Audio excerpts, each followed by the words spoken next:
So, hello. Welcome back, everyone. Today is going to be all about projects. So, let's go ahead and get started with a little bit about your mood. Oh, you don't even see the screen right now. Hold on. There, a little bit about your mood. So which one is you? Which one's you right now? Drop 1 to 6 in chat. Any takers on this? Do we have any takers? Let me see. Am I even capturing all of your responses? Let's go ahead and take a look.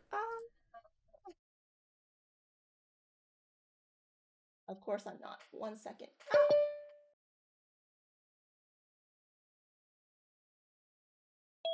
Okay. So we have a lot of 1 1 1 1 1 4s, lots of fours, just vibing, calm and steady. Okay, now we have the votes coming in. Okay. Um, fired up, tired. Yeah.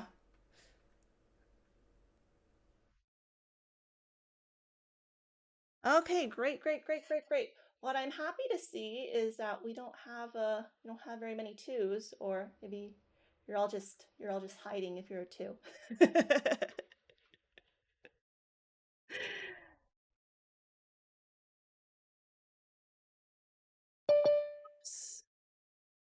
So, are there any questions before we go ahead and get started with anything?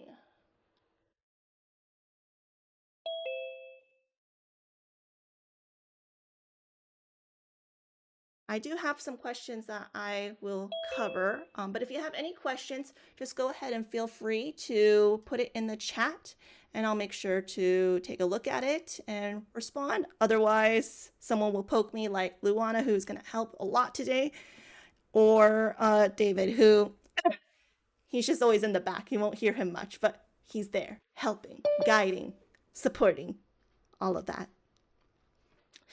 So today we're going to be working on a lot of projects. The first one is going to be the speech recognition project. This one is really great if you're in elementary school, and also if you deal with anything with reading, or if you are at the high school level and you want to do stuff with what is it called?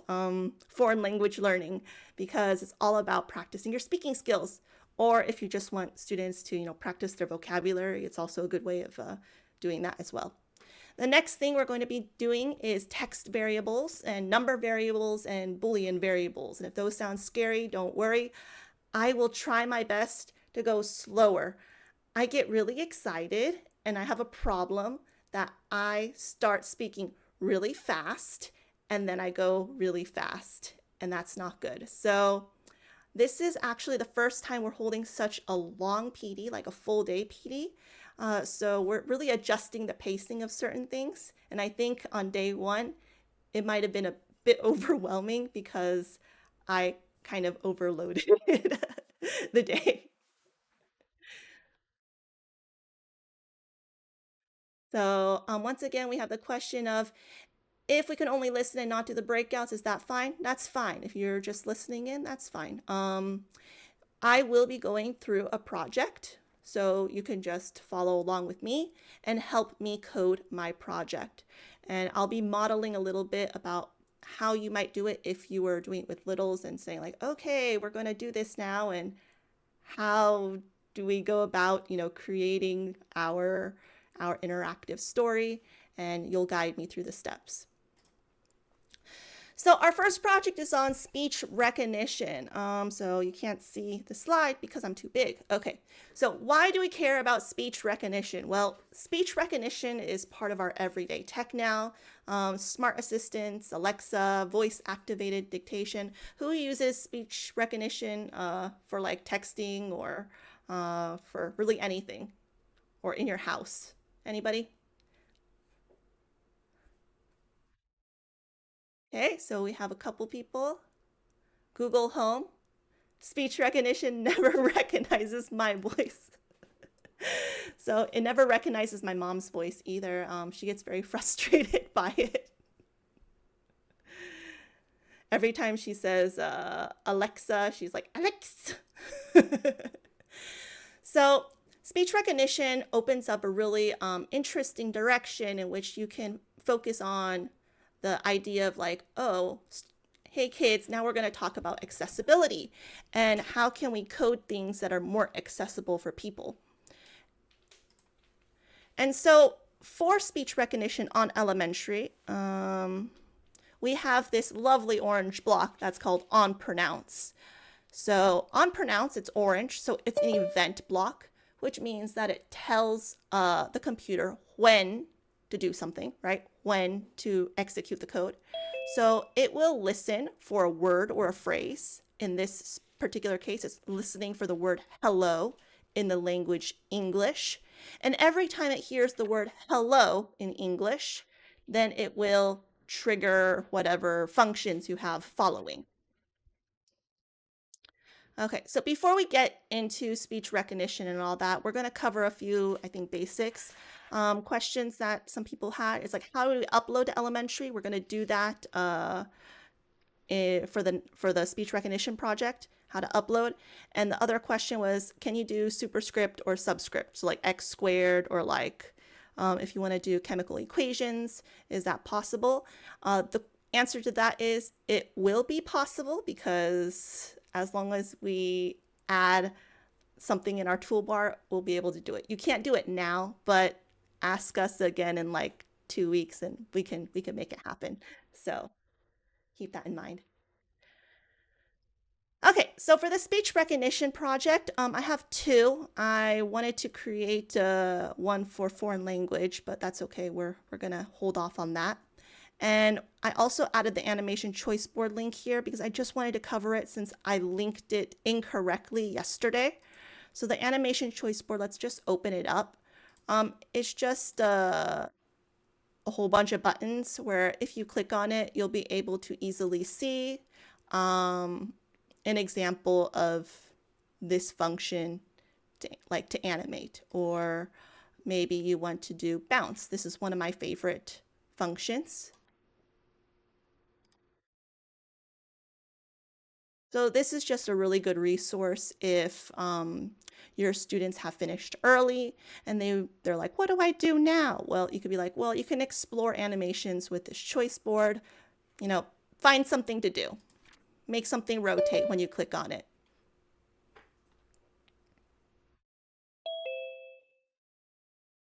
Oh, that's pretty interesting. I didn't know Canva didn't support it. So yeah, we'll get that. We'll get that sorted out.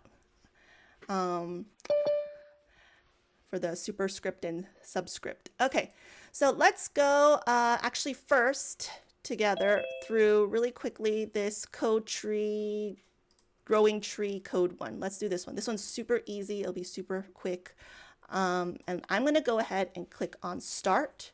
So I'm going to put this link in the chat for everyone, or where is it? Not this one.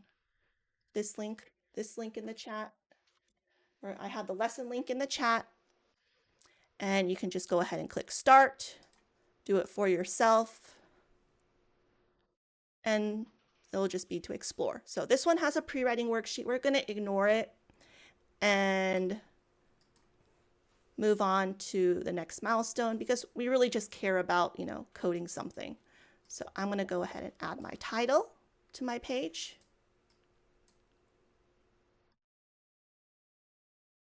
Tiny tree keeper Alex.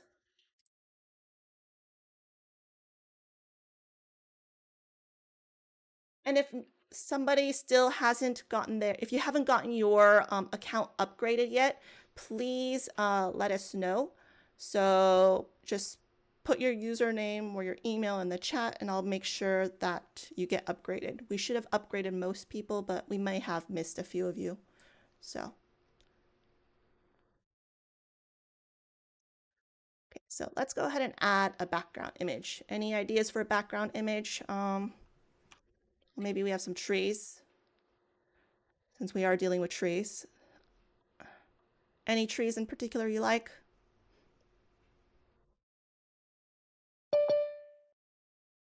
This is a very sparse tree. Walnut tree. So I actually grew up in Arizona, and we don't have very many trees in Arizona.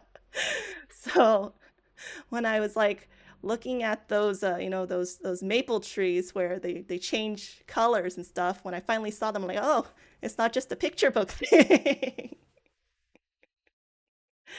This is not a walnut tree. I don't know. Walnut trees are fluffy, right? So let's go ahead and sure. This looks like a fluffy tree. Okay. So we're gonna write about our tree needs. Trees need what? Trees need love. No, they need water, sunlight, and soil, and love. Okay. And I'm going to go ahead and find a fluffy tree. There's just a question that if they missed yesterday, will they still be upgraded? Yeah, that's fine. Just make sure to put your email in the chat, and our David will go ahead and upgrade you guys. Okay.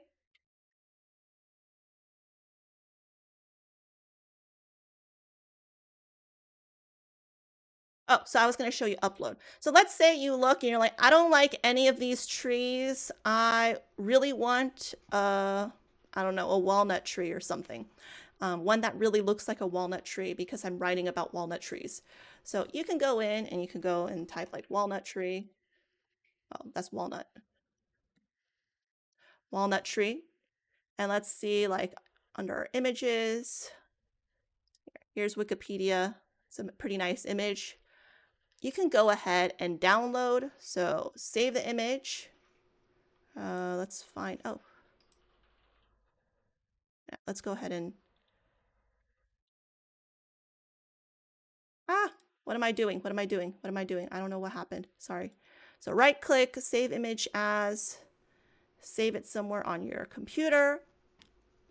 Okay, so on Elementari, if you want the image to look good though, like you don't want the background to be whatever, you need to make sure to remove the background. So I like to go to remove.bg, and remove.bg is really great. It's free. You just click on upload the image, or you can drag the image directly from where you downloaded it from to here, and it will go ahead and remove the background of your image. So this is really, really great. It doesn't render so well in this particular instance because this image isn't, I guess, the best. But if you're dealing with like a character or something that has, I don't know, just more space around, then it'll have a really good output. And it's free, so you just go to remove.bg, upload your images, it'll remove the background for you,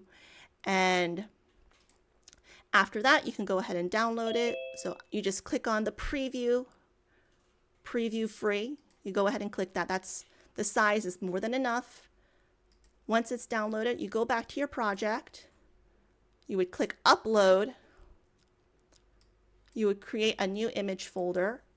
So I would call this, I don't know, whatever your project name is, or maybe you want to call it trees. Okay, so I'm going to go to trees, upload an image. Where is it? So I just went and found on my computer the image. I'm going to click on submit. It's going to go. It's going to say success. You can close it. When you open it up again, you'll see your tree here. So here's my tree now. So now I have my lovely walnut tree.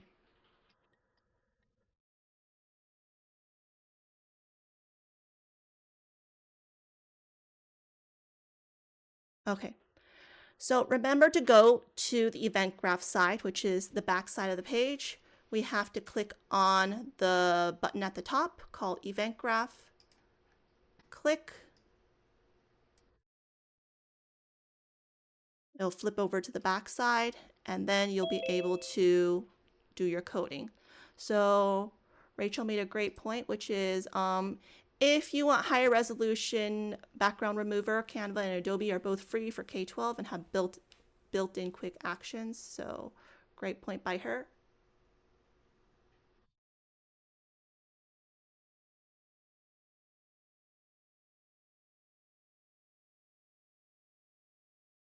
So let's go ahead and grab our event. So the event we want to deal with is on pronounce.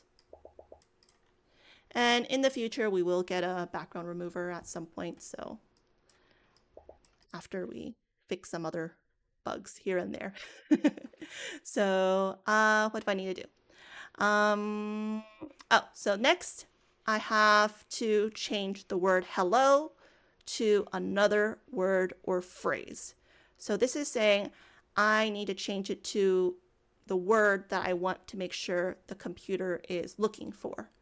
In my case, maybe I want it to change it to water or sunlight or soil or love.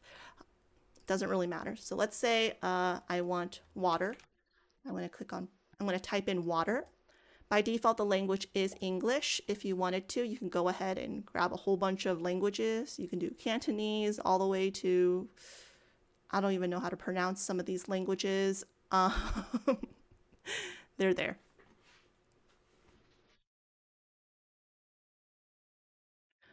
And now I'm going to make, so this milestone is saying I'm going to make my tree grow bigger whenever I say, whenever I say the word water. So let's go back to my page.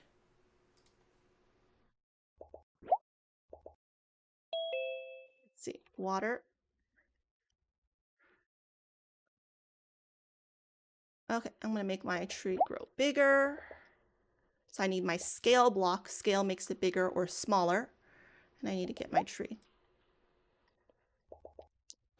So I think because I uploaded, it bugged a little bit for the objects. So we'll go ahead and deal with that later. Nicole? Yep. I'm so sorry. And I apologize to all the rest of the attendants for this question. So I really don't know coding, and I'm trying so hard to follow you, but sometimes it feels like the directions that I'm watching in the project that we're doing, sometimes it seems.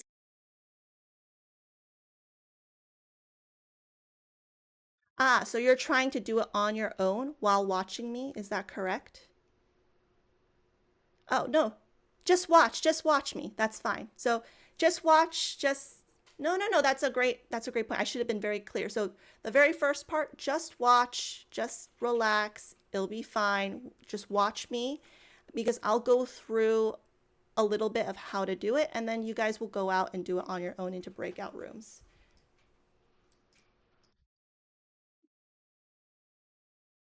No. So you guys will be able to go on at your own pace afterwards, and we can have a tech. Someone else try to.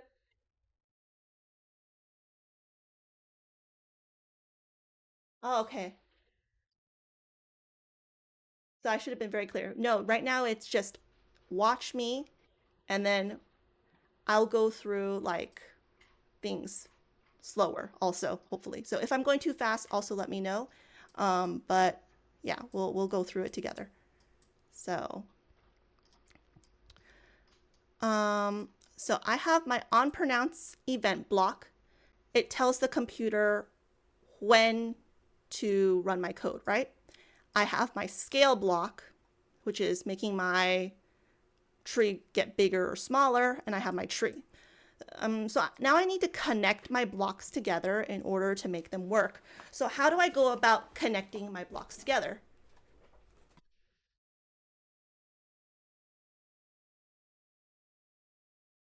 So I have my white triangle here. Where do you think I can connect my white triangle to? So there's this white triangle. Yep, right here. And it clicks right in. And this purple circle, where does it go to? Perfect. Okay, so all my blocks are connected. Are we good? Thumbs up if you think we're good. Okay. So let's go ahead and preview. And let's see what happens. So right now it says speak in English. There's a little thing at the bottom. It says speak in English. And you'll notice that there's a lot of text that appears. We can see a little bit better what the code is doing by clicking on the inspect mode. So I'll talk and say stuff, and you'll see in the log, it will detect what I'm saying. So when I say the word water, here water is green. But my code seems to work. It's lighting up, but my tree isn't getting bigger. So why is my tree not getting bigger? So great question from someone in the chat. How do we know if we need to upgrade? And basically, if you go into images and you see a whole bunch of pro, that means you need to upgrade. Yep. So you're scaling 1. So any number times 1 is going to stay that number multiplication. So scale is your multiplication factor. So I need to change this 1 to something else.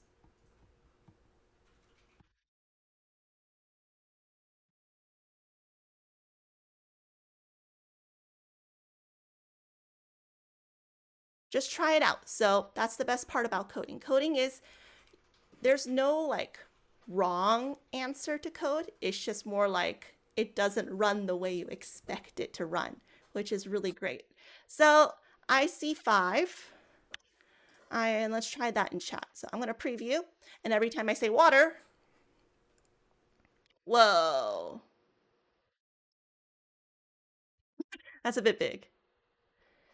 So the question is, can you have different words trigger the same event?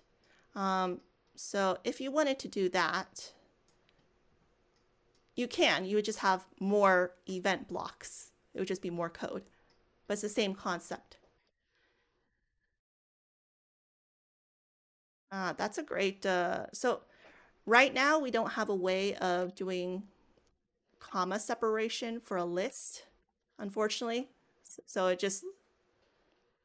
it won't work with the space. We would have to create like a list and then do that. But that's a great point. I'll put that as maybe a future add-on. Yeah, I don't know.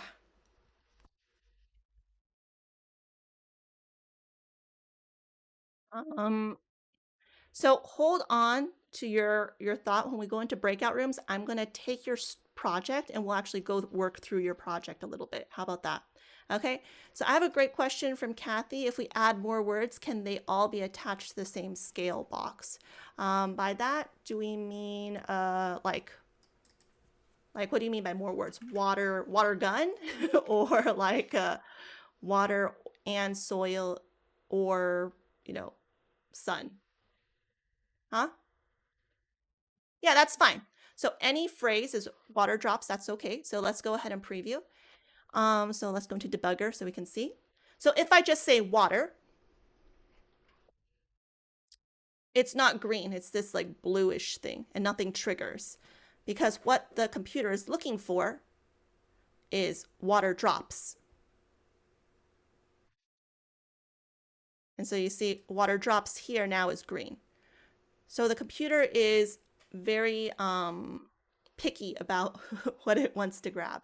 So it will look for exactly water drops before it executes the function.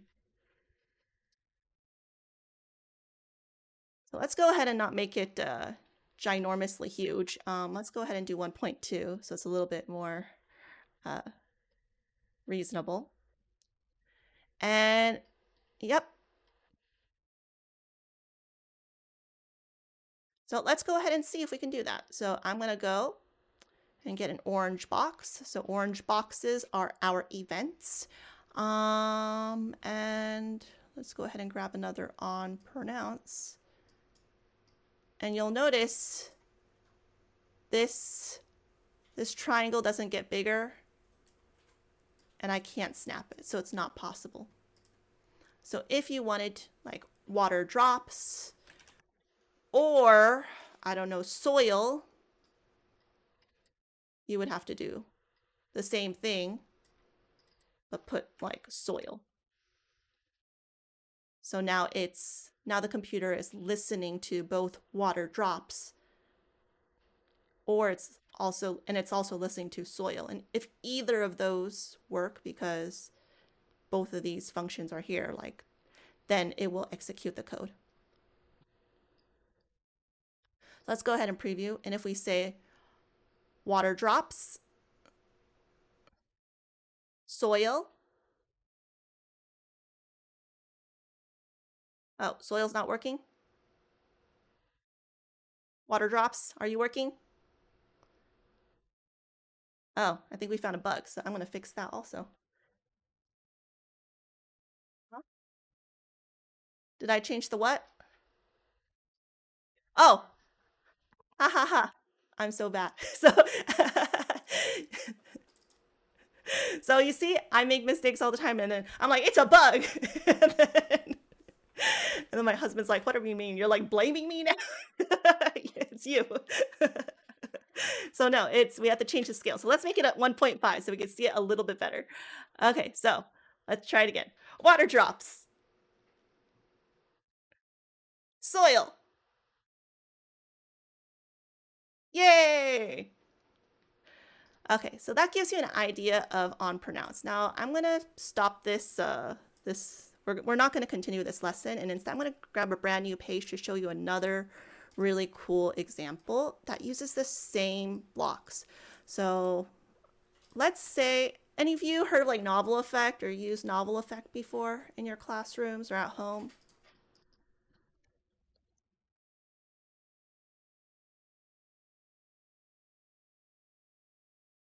So novel effect is this app that makes like soundscape things to children's books, like picture books. And the whole idea behind novel effect is you pick one of the novels that are part of their collection. So it could be, they have most of the like major novels out there. So like The Smart Cookie, or The Bad Seed, or anything by Julia Donaldson, or Llama Llama Red Pajama, whatever picture book that you can think of, pretty much. They have it in their collection for the most part. And not all of them, but like the super popular ones. And whenever you say certain words or phrases in this book, it will trigger sound effects, music, things like that to convey like mood and just make it more fun. So you can do something similar to that in Elementary. And let's go ahead and try that. So like, once upon a time there was a girl named, or once upon a time there was a cat. Let's do it with cat. There was a cat named, anybody have a cat name? Are we more cat people or dog people here? Huh? Bentley. I like that. He sounds very dignified. That's a very dignified cat name. So let's go ahead and find a Bentley. Let's see. If I were a Bentley, who would I be? I feel like this fluffy one is a pretty Bentley looking one. Or these derpy ones here. Do you want to go with the more dignified fluffy or the derpy look?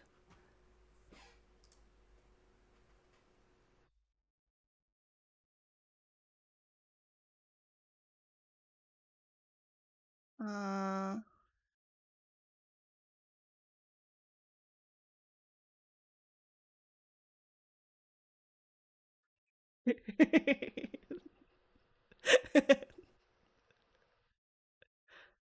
all the way over to the left. Okay, he's a Bentley. This is our cat. So we can combine then, like, so once upon a time there was a cat named Bentley, and let's add another sentence about Bentley. Any details about Bentley that we want to add?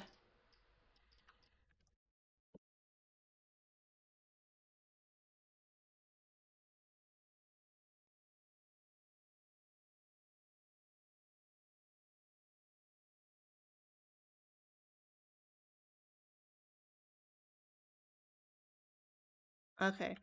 Someone help. He doesn't like what?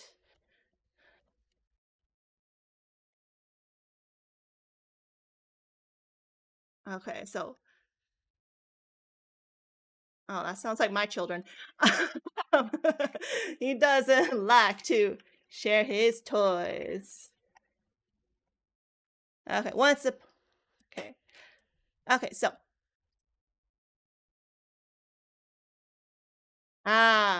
with the dog. So,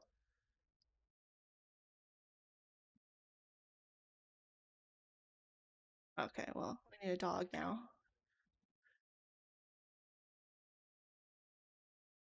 Um,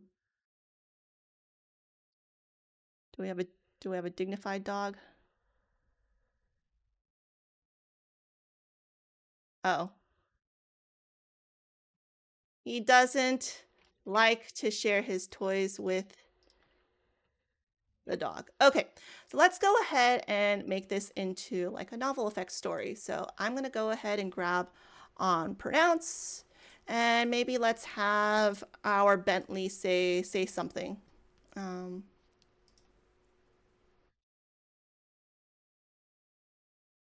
Meow.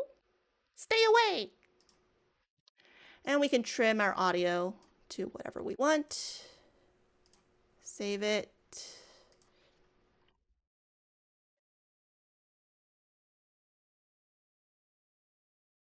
Save.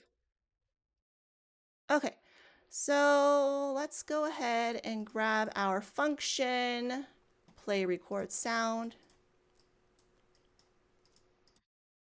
And 1 second, let me check on time really quick.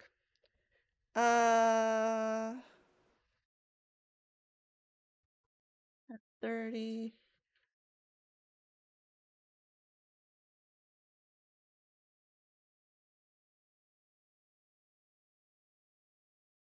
Okay.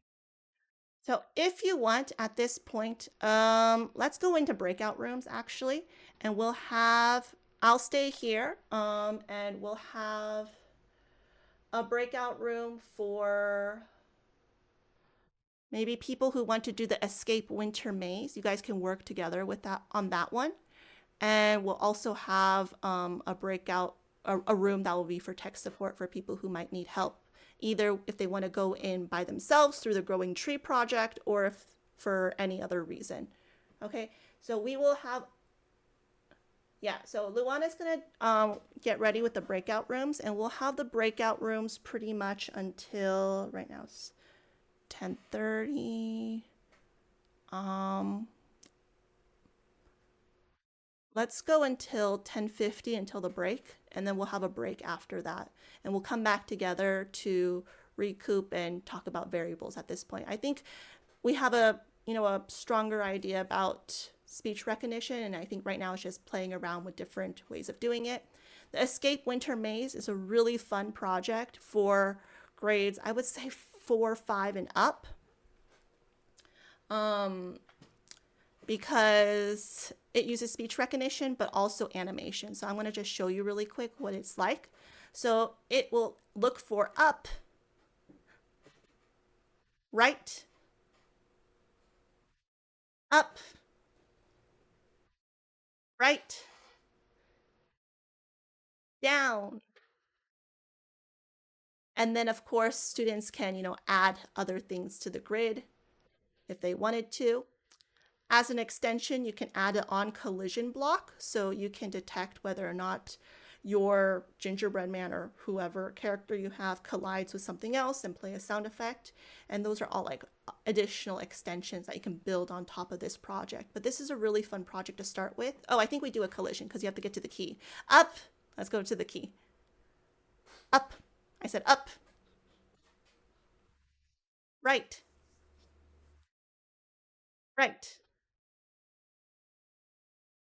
Yay! Hooray! Ginger Snap made it to the magical key and found the way out. Everyone felt happy and they said happy holidays, everyone. The end. So that's a fun project to work with. And if you have older students, that collaborate with younger students, it's also really fun to have your older students code this project and go into the younger grade levels, and the younger grade levels can play test them.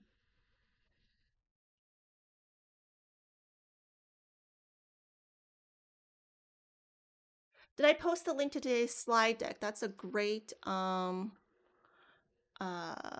great question. I will post it again in the chat so you can have access to it.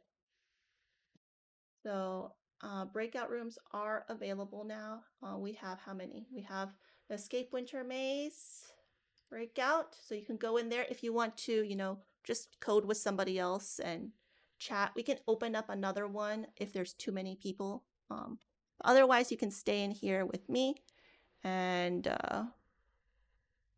we'll go continue going through our Bentley story. Where is it? Where's our Bentley story? Here it is. Okay. So let's go through our Bentley story. Where were we? We were at we were gonna play a recorded sound. That's what it was. So we're gonna play a recorded sound. Okay, so I have my stay away.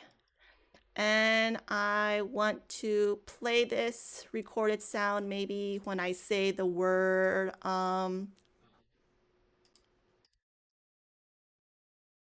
when I finish the word dog. So it's like, once upon a time there was a cat named Bentley. He didn't like to share his toys with the dog, and then he'll say it. So we're gonna use the word dog.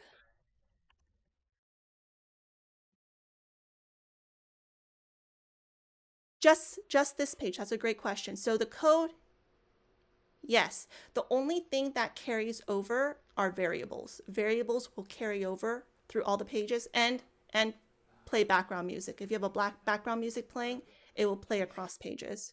So it won't like stop. So now I think you click on the three dots, you click breakout rooms, and I think you can click on join to join. If you still have trouble, we can ship you over there manually. Maybe Luana can help with that.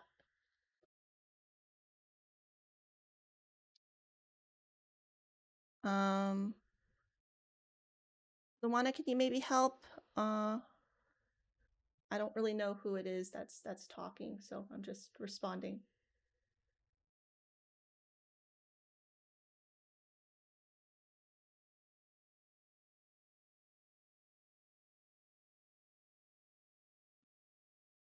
Okay.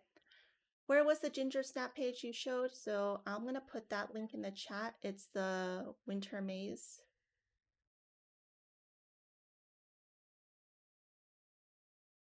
In case you want to do that. It's also, I believe, in the slides and in the schedule. I think I updated those links.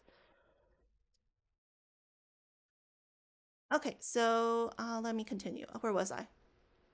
And maybe let's play some background music. So what kind of background music should we have? Any opinions, people? Chat. Let's take a look. So all of the musics and sounds and recordings are all in the sounds panel, and you can access that by clicking on sounds. I'm going to grab play music. Okay, so do we want some happy music or some relaxing or romantic music?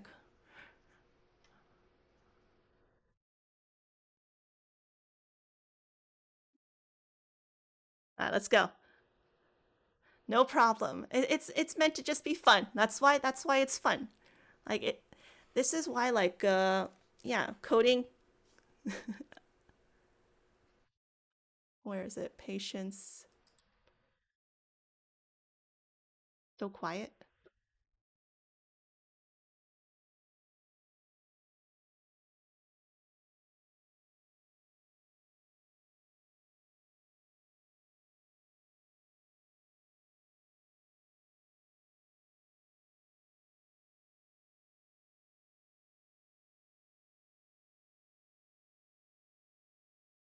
All right, let's go with nostalgic piano.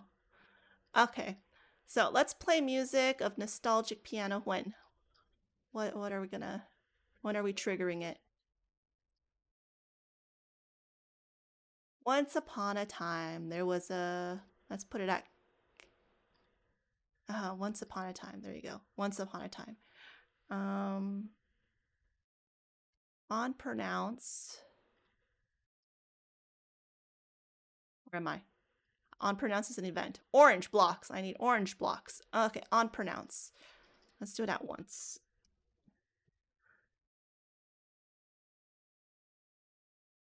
Okay. Let's go ahead and preview.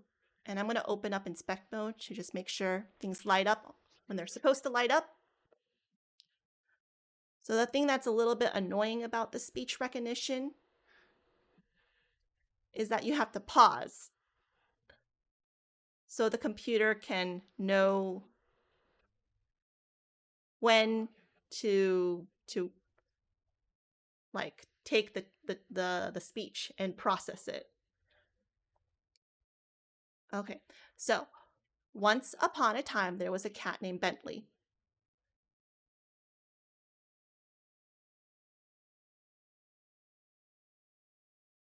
He didn't like to share his toys with the dog.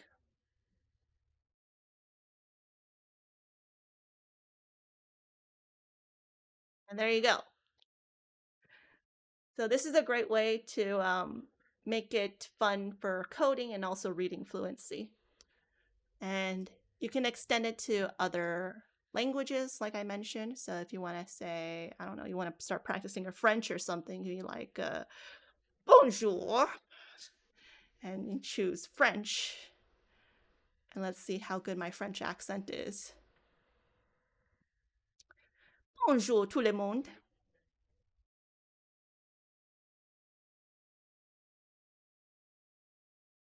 So you could practice your French, your Chinese, your whatever target language you want. So Serena asked the question, which is, how do you record your voiceover, or how do you record your voice? And to record your voice, you just click on this blue circle that has the microphone. You click in the middle. 3, 2, 1. Woof, woof, woof. And you can trim it.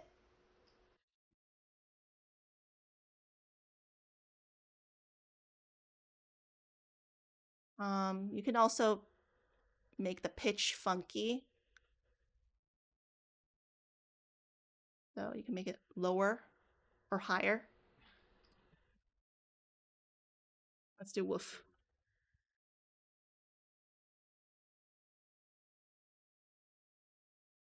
So this is an excellent question by Tracy. If you assign a lesson set to beginner, are the students able to change that, or is it the setting for the whole class?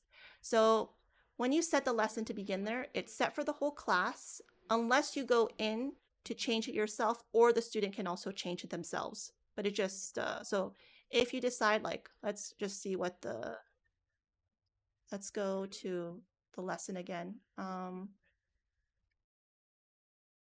that's really great because the beginner is,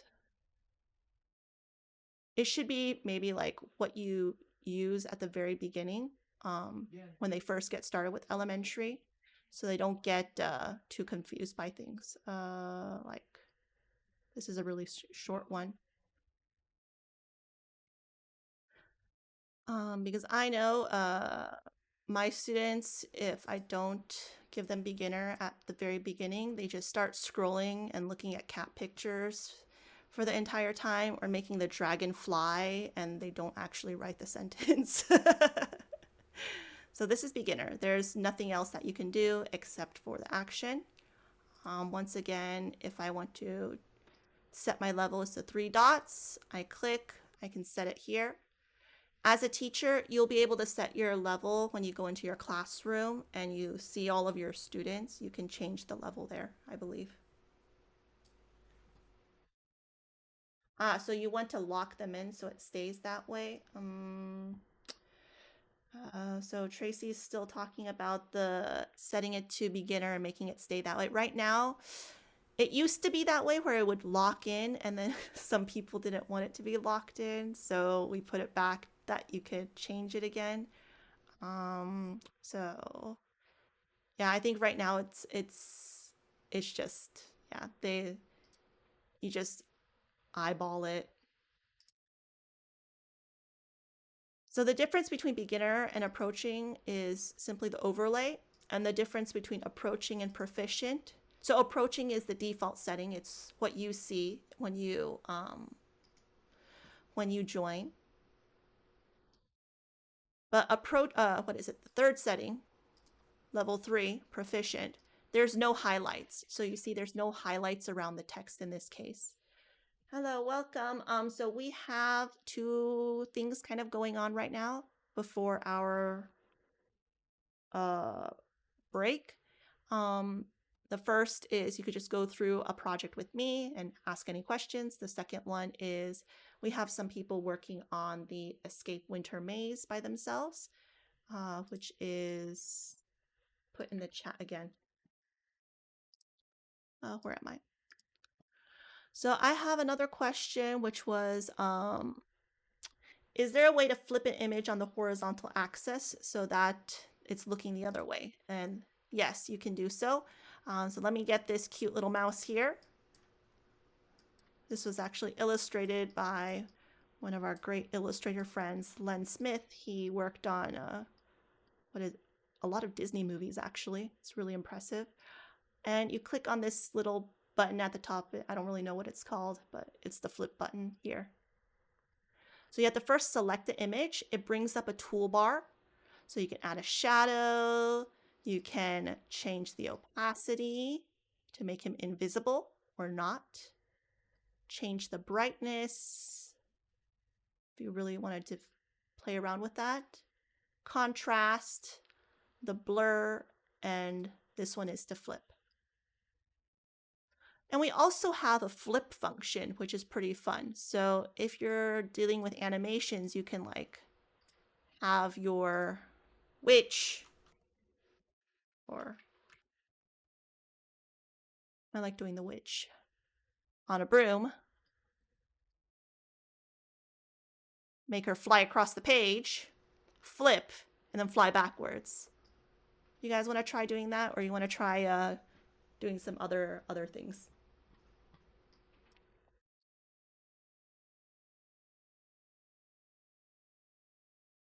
Make her fly? Okay. So we'll go ahead and try to make her fly. So to get into the mood, let's get some like fantasy elements here. This looks witchy. There we go. So I need to make her fly, and let's do it when? Do you want to make her fly when the page starts, or when you drag something on top of her, or when you click on her? What do we want to do to start the animation? Okay, let's do on. Yep. Still do, oh, on pronounce? Yeah, that's so we could practice on pronounce. Great. So let's do, let's have a nice little story, just so that people can, okay, so let's make it white.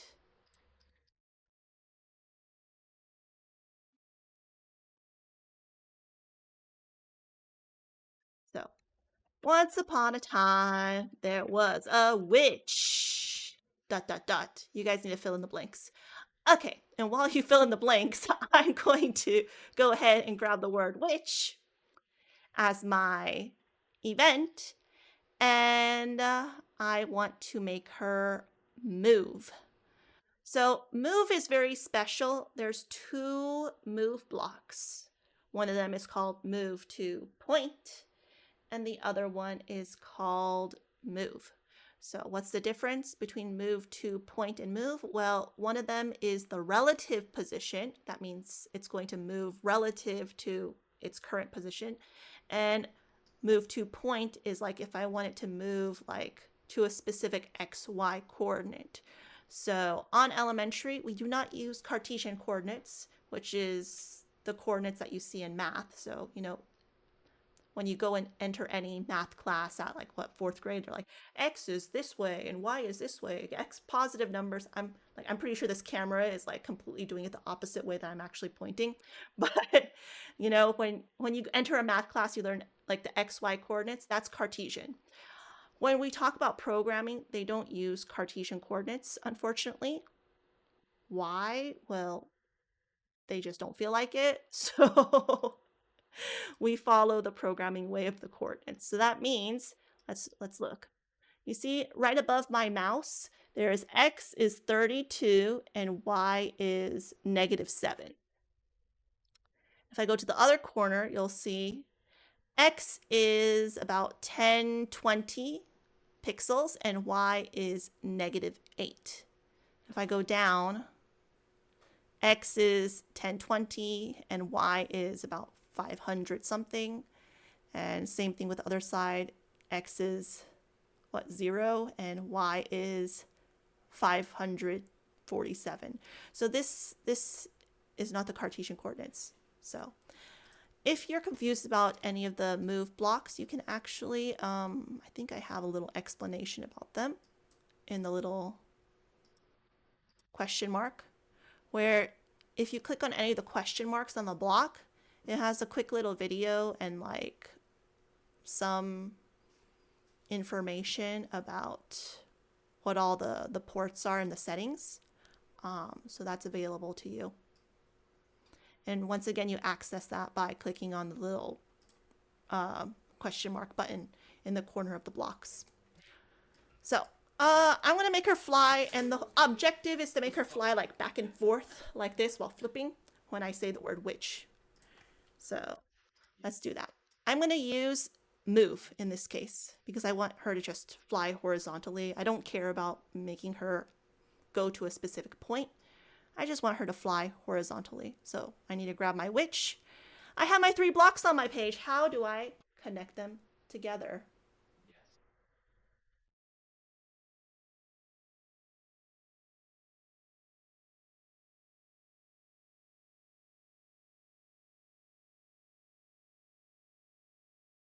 Very good.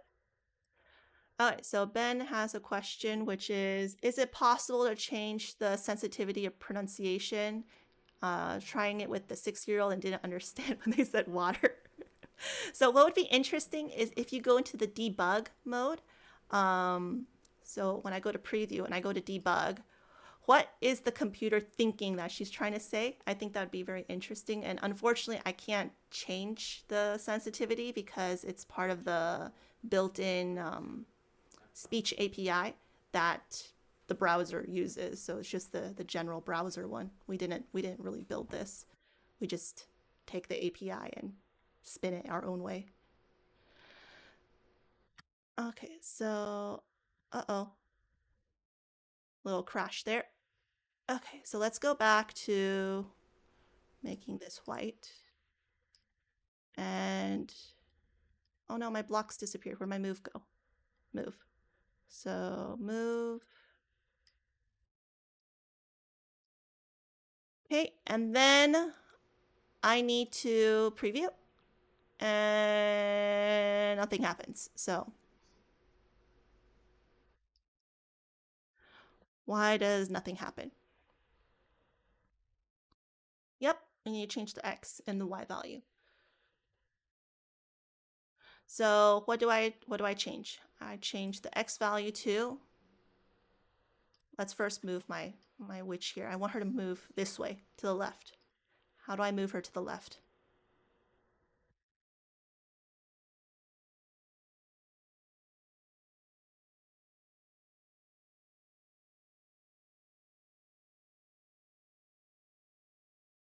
Okay, let's make it a higher number, Kathy says. Give me a number, any number. 180. Let's click on the preview button. Once there was a witch. Oh. Well, witch moved. Not really in the right direction, though. Yep.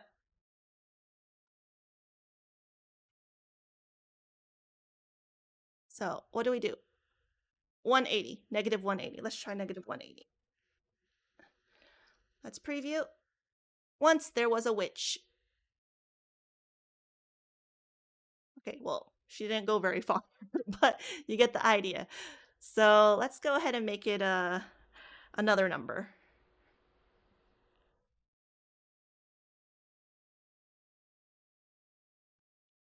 Negative 500.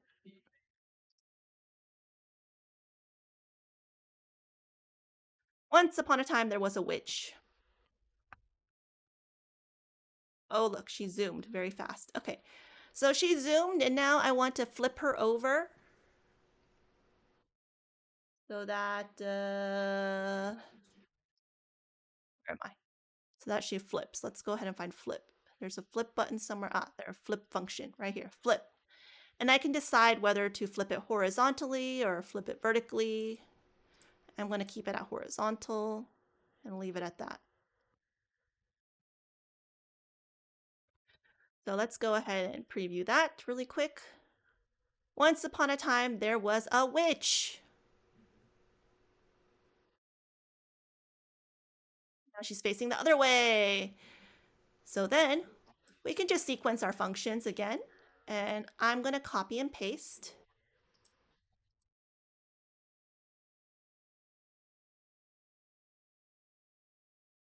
And then now we have a lot of blocks on this page. Okay, so where do I connect this move to now? I have three options: on pronounce, move, or flip. Where do you think I connect it to?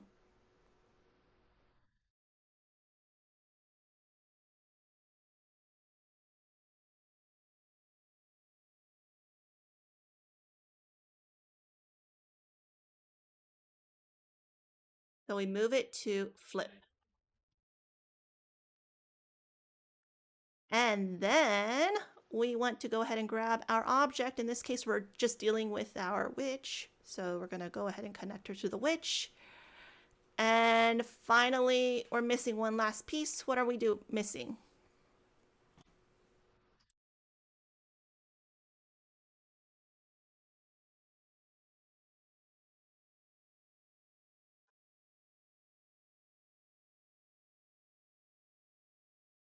We got to change the number. Change the number to 500. And I had a great question was, do we have loops? And the answer to that is yes, we do have loops. We can actually loop this sequence next. So once upon a time, there was a witch.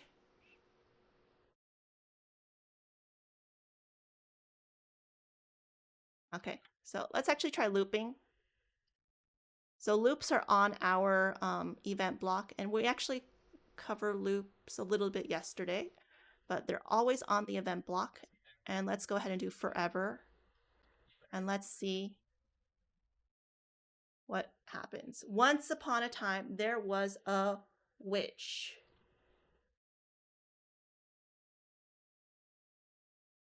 Oh, the flipping's kind of funky right now. I think we're missing a little bit of code. What do you think we have to do? And there, we'll do this last part before we go on break. What do you think we have to do in order to make, yeah, we have to add another flip. So let's go ahead and add another flip. I'm going to actually zoom out so we can see all the blocks because we have a lot of blocks now. Boom. So now let's preview. Once upon a time, there was a witch.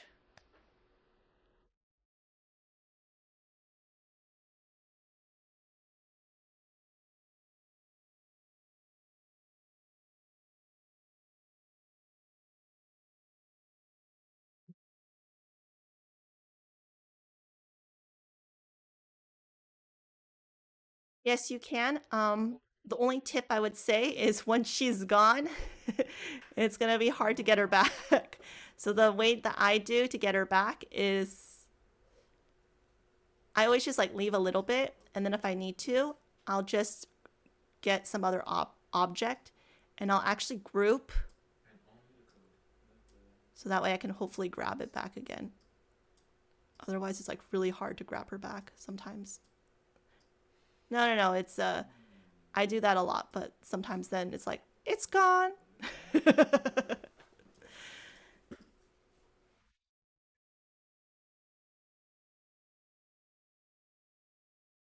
For jump up and down, you can use move, but we have an even easier block that I really love. And I use it for the kiddos all the time. It's bounce. It does the job for you. So, like, let's say our witch has a black cat. Where's our black cat? There we go. This is a very catty witch. There we go. And let's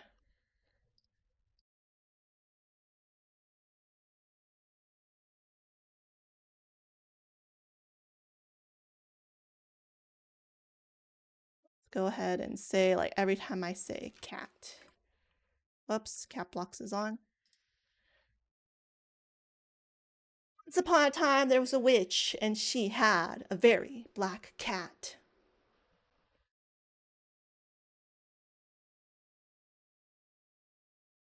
Cat. There you go.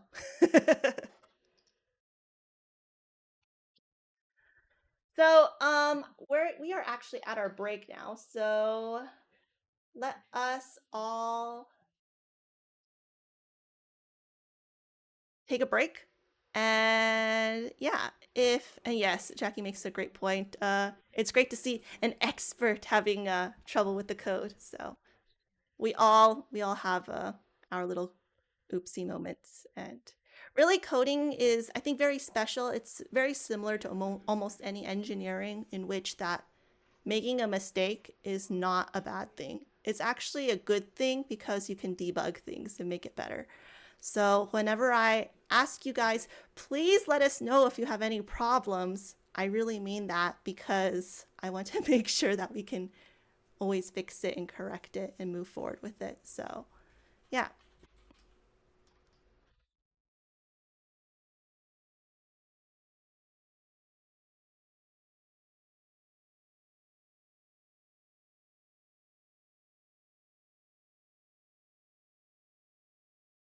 Yeah, it's because, for example, in our code, yeah, you can choose, do I make it go?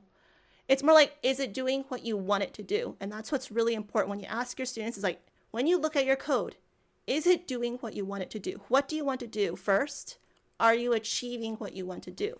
If you are achieving what you want to do, then you've done it correctly. If you have not achieved what you want to do, then you have to debug because you haven't achieved what your goal is. But that goal is something that they can kind of set. So the reason why we have like the right sidebar is really as a guiding purpose, because there are a lot of there's multiple solutions. The biggest problem that I saw before we had our step-by-step was just that a lot of students didn't have that scaffolding they needed. So all of their projects kind of look the same, which would just be a flying dragon, and then that's it. But for example, if you wanted to use the move to block for this particular sequence, you could, and it would work exactly like the end output would be the same, but you're using completely different blocks. So there are ways, or like, for example, I'll share with you one really quick one. On page start, you have this event on page start. Play text effect, and maybe like fade, or let's do fade and fade. So let's say like on page start, I want to fade in both of my characters, okay?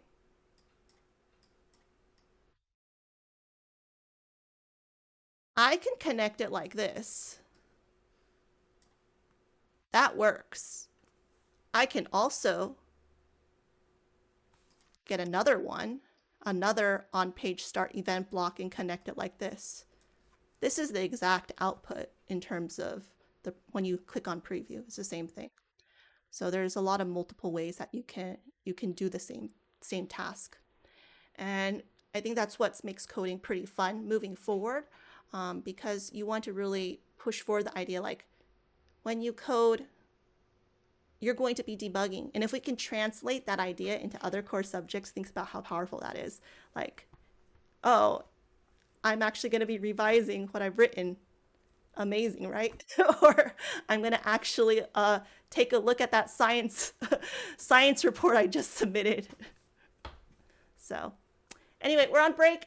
I'll see you back again in 10 minutes and we'll continue with our next project, which is all about text variables. So we're going to learn about variables and then we're going to do project and see you again in 10 minutes. Bye bye.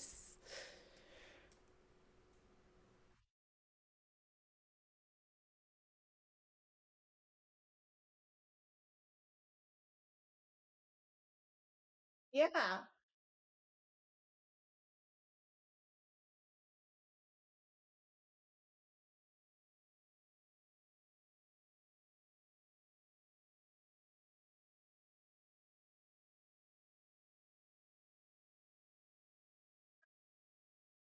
Yep, yep.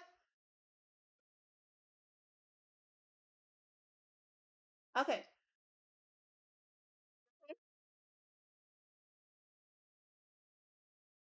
No, you can't crop right now in elementary. So right now you can't crop and you cannot remove the background on your own custom images. We'll try to get that. Okay.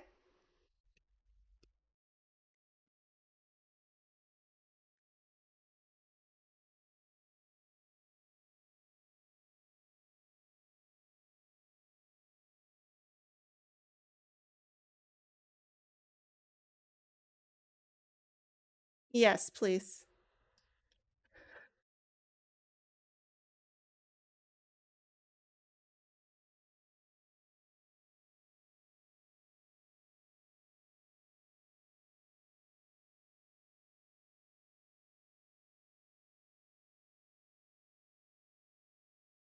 Okay, so if you're not getting it, just stay with me. Don't go into the breakout rooms. Just stay with me, okay? So I put in the breakout rooms because originally people were like, oh, I want to do the stuff on my own and I want to do it with other people. So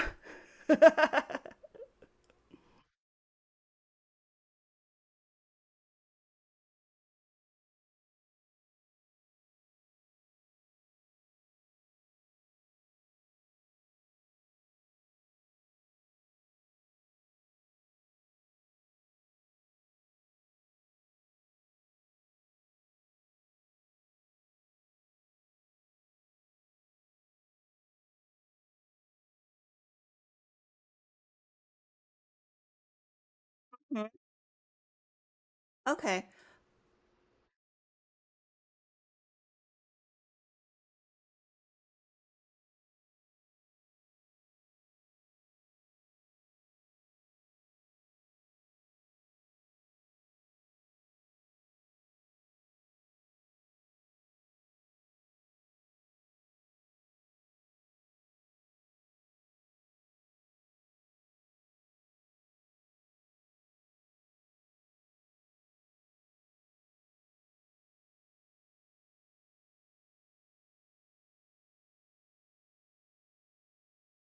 Mhm.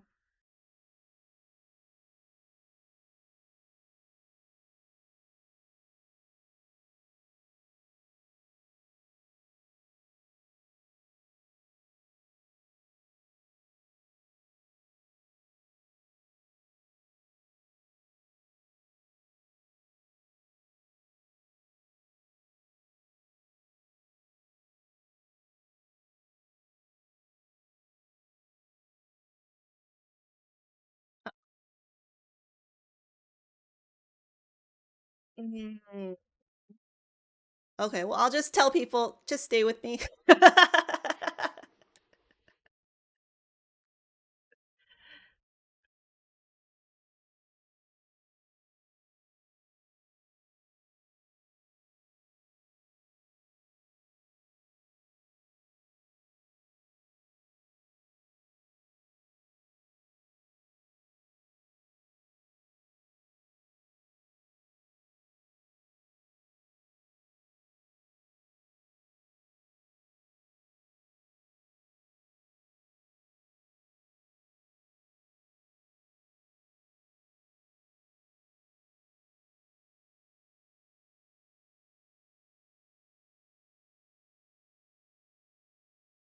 Okay.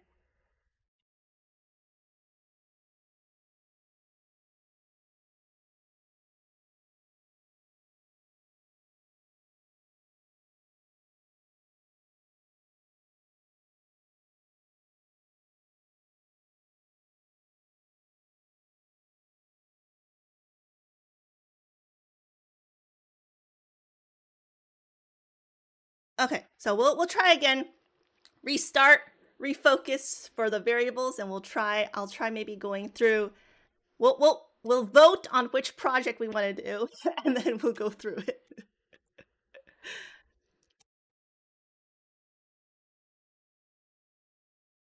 Yes.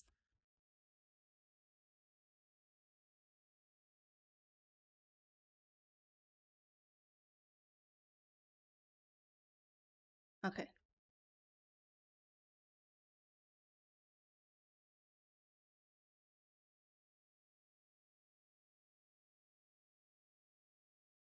Hmm.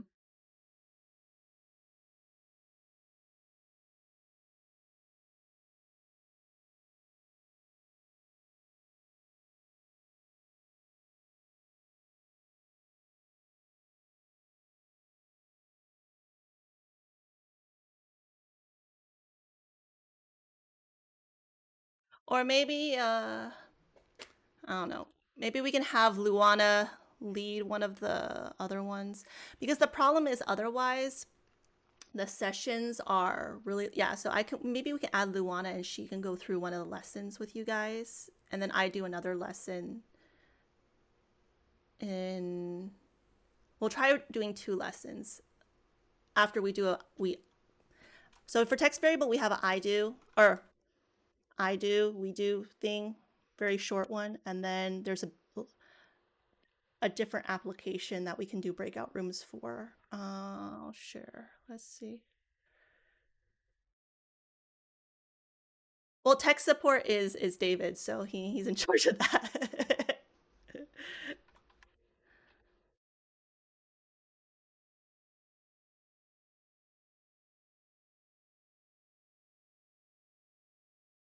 Yeah.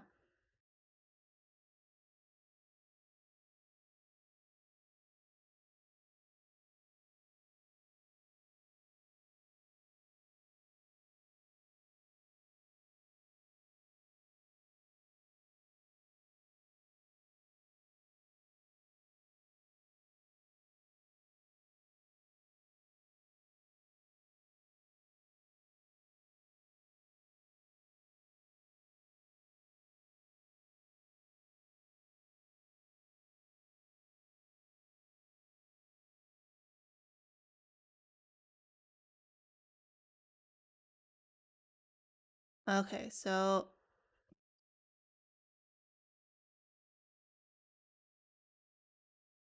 let's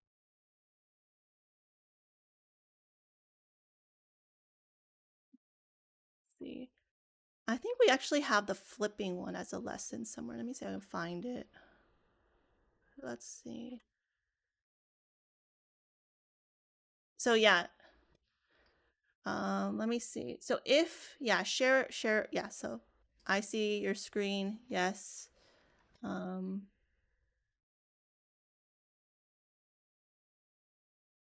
so hold on. I see, yeah, you can see my screen. Where am I?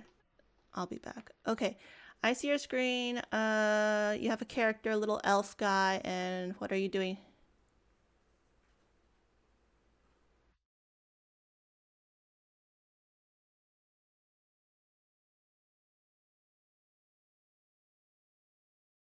Are you talking about it's being stretched, or is it? You have to go on the corners, click on the corners, and then drag the corners.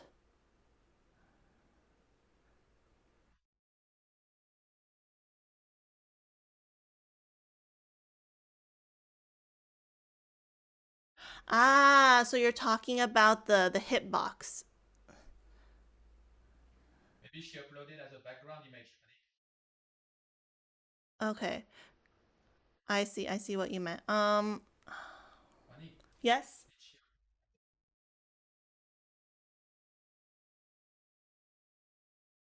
I don't. No, no, no, no, no. It's let's see, let's see.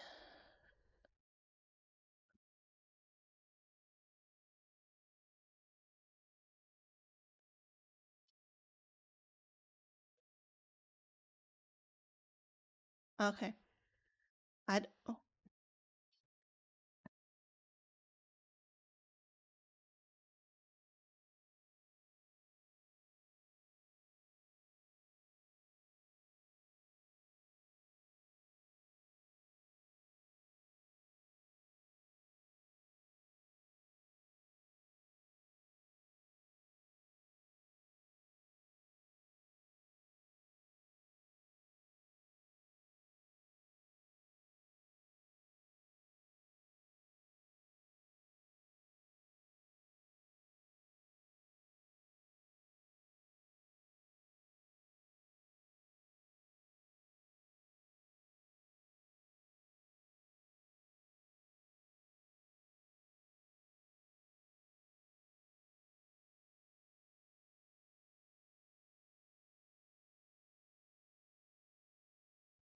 Okay, with regards to the what you mean by the cropping, it's resizing the image. So it's a bug on our end in which when we resize and when we resize and upload it, the the format is being messed up. So essentially you have extra space on the left and right. That's what you're talking about, right? Okay, so I made a note of that. That's an easy fix actually. We just need to do it.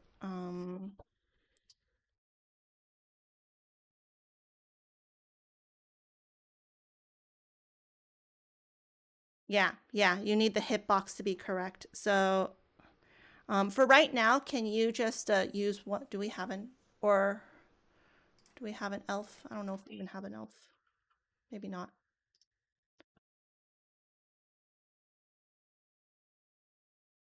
Yeah, just go ahead and like grab another elf from the library and use that instead of the one that you uploaded, because um, the upload canvas needs to be fixed. These are all great, so this will all be fixed for the school year then.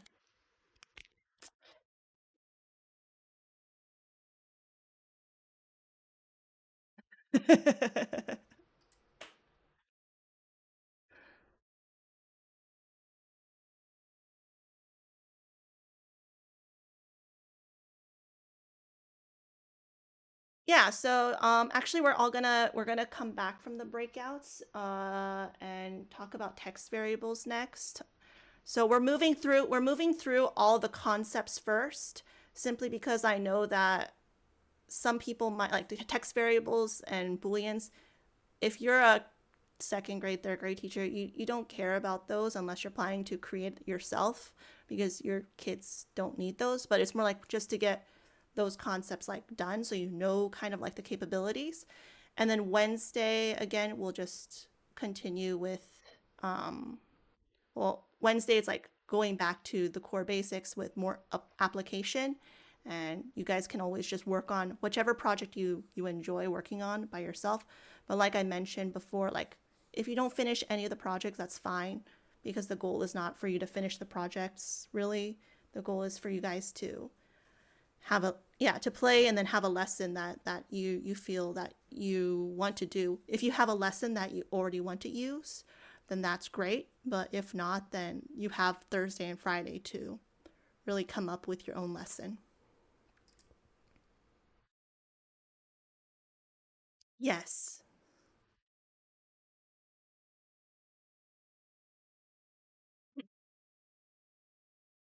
Yeah. So if you want to do escape rooms, then the next sessions will be really helpful because they'll talk about inputs and checking to see if the answer is correct and then all of that stuff. Yeah, you just hang tight. No problem. Yeah. So the step by step is we have a builder. I'll just give you a really quick peek at that so you can just see what I mean really quick. No, we're going to be doing it mostly on Friday. So Thursday will be all of the pre-writing because that's the hardest part, like figuring out what do you want your students to write about. Once you understand like what are the main steps you want to do, like on page 1, I want my students to have a title. On page 2, I want them to write about this. I want them to animate this. On page 3, I want to have a button. Like once you understand like the minimum project, because what we're planning to do is we need to create a minimum project. If they complete all the steps, that will get you, you know, your C, B grade or whatever. Like we need to create that project. Once you have that in mind and envisioned, or if you created it yourself, then creating the lesson with a step-by-step is literally just creating your minimum project. So like, yeah, I don't even know. Are people already back? Like, is my break already over?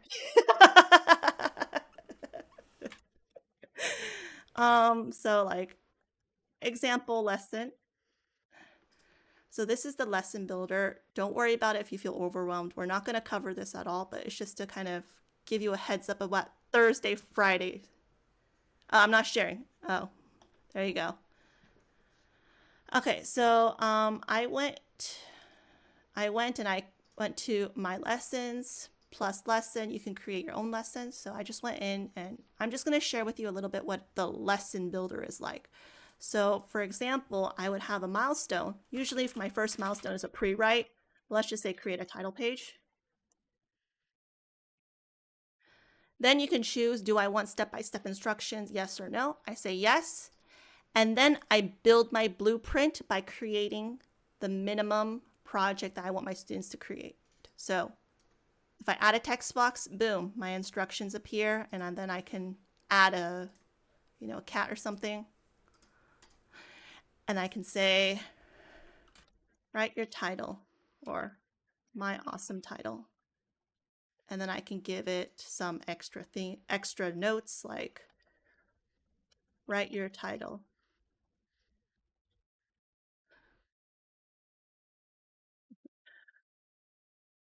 My awesome title is boom. So you'll be creating the lesson, the step-by-step lesson on Friday. So this is just a preview so you can kind of see where you're going. And this is also why it feels maybe a little bit rushed in terms of the coding, because I really think the biggest benefit of Elementary is this lesson builder because you can make it how you want it to be. You don't have to go ahead and grab like some random lesson and try to spin it your way, but you can really make it exactly how you want it to be. So if you want to have like 3 pages where they write about, I don't know, a character's inner dialogue, you can do so. If you want to do something about, write the definition of whatever unit of study, you can do so. Or if you just want to be like, oh, I want you to make sure to have 3 on pronounce blocks, you can do so. So it's really up to you. Okay, so are we all back from our break, aka no break for me except coffee, but that's fine. I'm good. I'm ready to go. I don't even know. What time is it? I always look for time and I'm like a bit stressed about the time. I feel like I never have enough time. Does anyone else feel that way?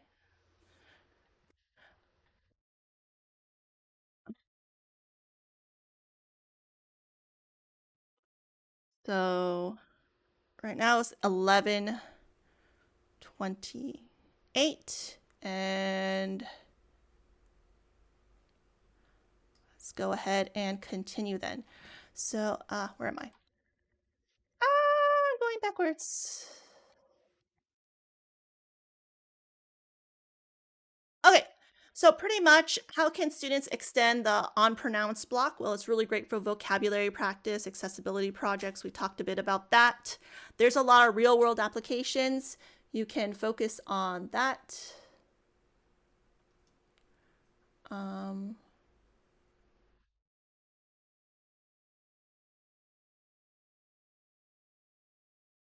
If you're having issues with publishing, we don't have a tech support room anymore. Okay, do we?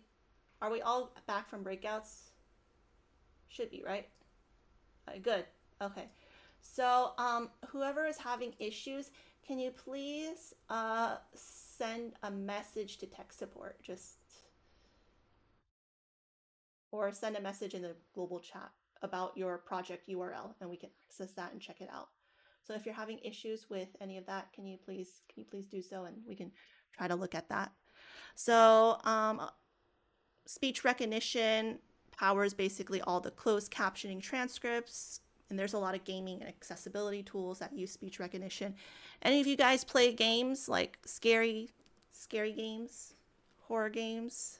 Because there's some scary games that use speech recognition that are pretty fun. So you have one where you have to go and what is it? It's like a clue. What's the game called? I now have the French version. It's called Cluedo. I think it's is it Clue, where you have all the different clues of the whoever is Clue, the one where you have to figure out who murders who in which room and whatever. Well, they have a horror game version for adults where you have to figure out which ghost it is, and when you say things, the ghost hears you. It's so scary. I'm really scared of all that, but it's a fun game. So, really one quick, I was gonna set this up in the poll, but let's do one. Awesome, not so great.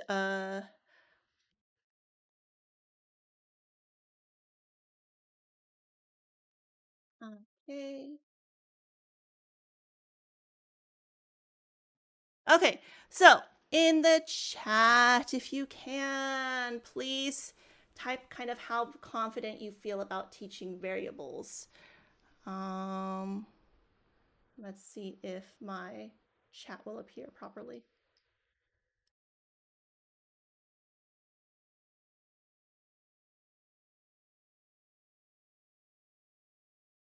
Okay.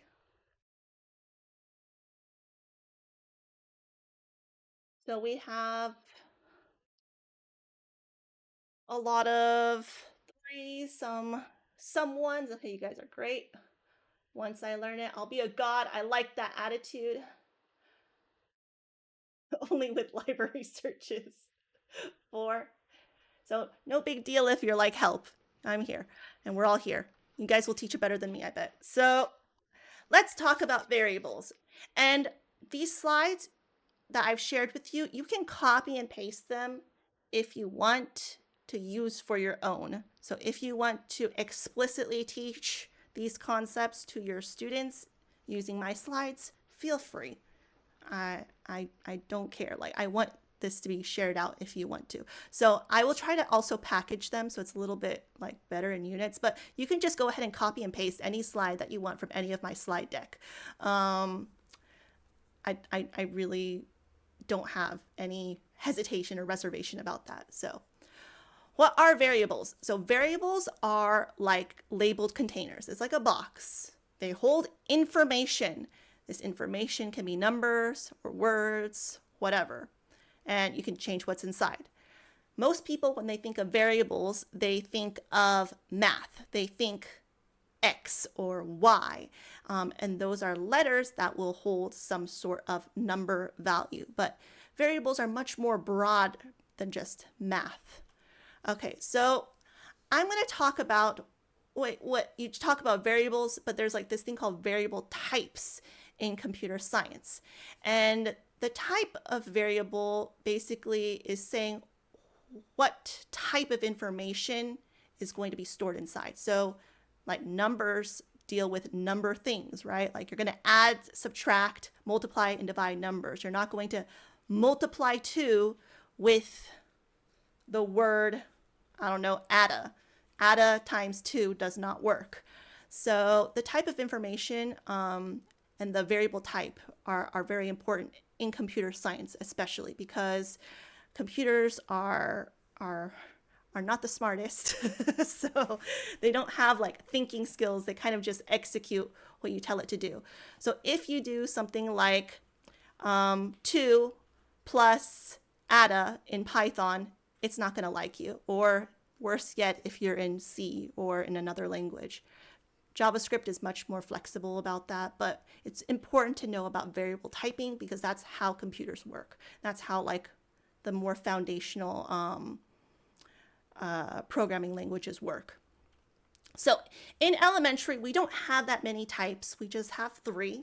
We have Boolean, number, and text, okay? So Boolean variables are, they're testing a condition. Do you have something or not? It's a switch, on, off, 0, 1. Number variables are all the stuff related to numbers. So it will be like your points or your lives or how many times you've done something if you're counting that. It's a counter and you can add and subtract. Text variables have to do with everything with text, and it's like adding text to it. And examples of text variables are asking for someone's name or asking for the answer. And we're actually going to work through this backwards. We're going to start with text first, then number, and then we're going to end with Boolean.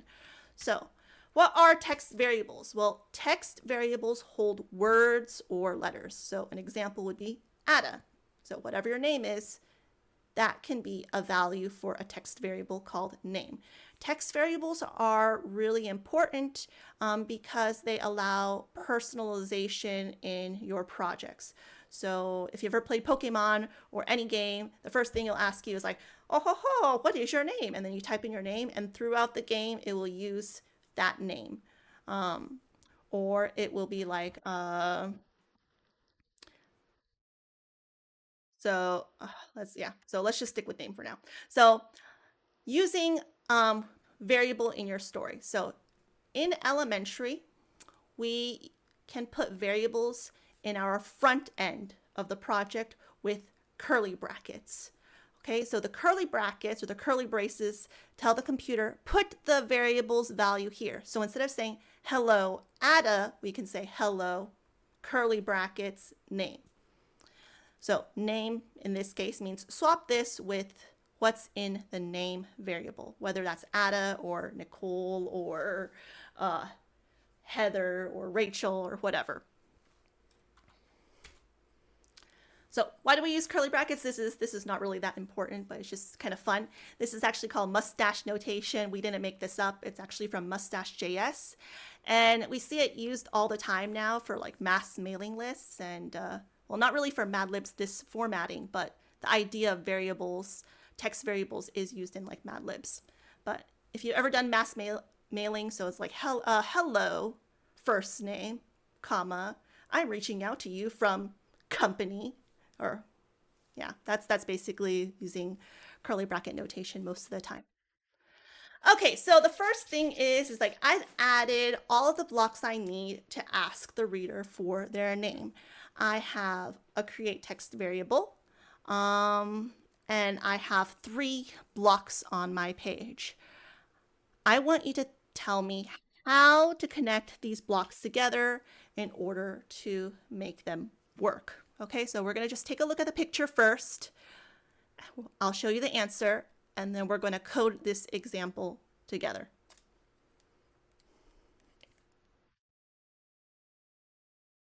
So let's take a look. So how many connections do you think we need? How many lines do you think will happen? All right, from where? So you'll have one from where? This purple on what is your name to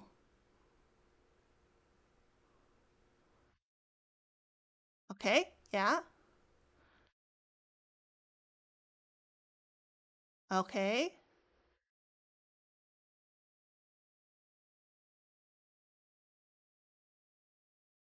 Okay, so let's take a look. So if you thought this is the final result, then yeah, you're correct. So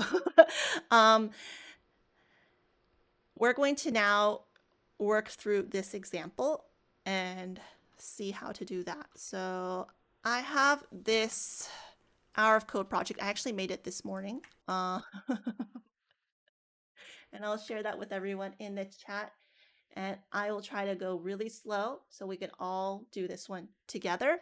And once we do this together, then we have, I believe we have our break because it'll be our panel. And then you guys can work on one of these projects. And it's the same concept, just applied a little bit differently. So if we can all work on the hour of code project, where is it? Name your hero, choose your path. I'm going to play the end result first so we can see what we're trying to aim for. So we're going to create some welcome message that's going to ask for the name. So I'll say, my name is Nicole. When I type enter or go to the next page, I'll have this wand on the ground. I can choose to pick it up or not. Do you want to pick it up or click on it? You can't really pick it up because I didn't have an animation, but click on it or not. Click. We'll have to do an animation later, and it'll say, this is the beginning of Nicole's adventure as, well, as a wizard it should be, not as wizard, but as a wizard. So let's take a look at actually the back end really quick before we try to complete this project together. So hopefully everyone is entering the link and we're all there. You're all going to the first milestone step, and just check out the end result here. So the end result is basically saying, okay, I'm going to say my name is what, Rachel?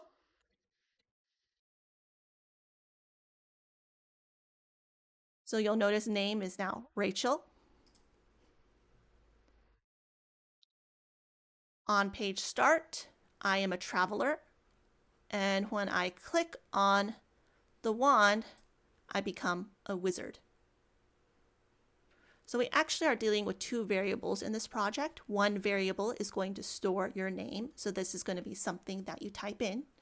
And the second variable is going to store a predefined piece of text. So this can either be a traveler by default. So you're a traveler.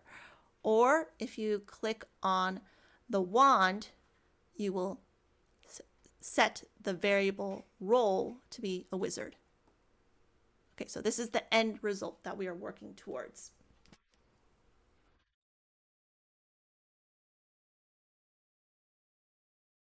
So I'm going to go ahead and click on start for myself.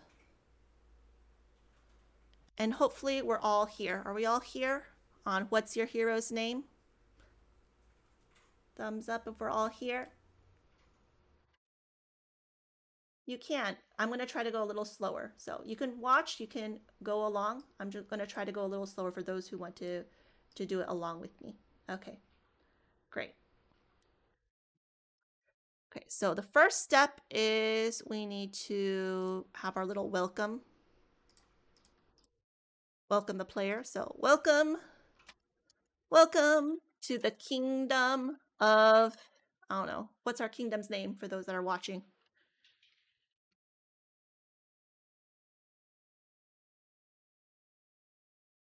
Halalalalala. Halalalalala. That's our kingdom name. Okay, so I need to add a text field. Oh, and we'll add it to the page. Oh, I don't have my highlights. I'm going to set my highlights back again. I'm like, where are my highlights? Okay. So I'm going to now ask the player, what is their name? So what is your name? If you have new people joining in, we're working through the project that I linked in the chat. Otherwise, you can just follow along on your screen and help me finish this project. Okay, So I click next. So I'm going to wait. Is everyone done with creating their page that has the input field and the text box? We good with that? If you need extra help, I don't know, what's an emoji that we can use? The sad face?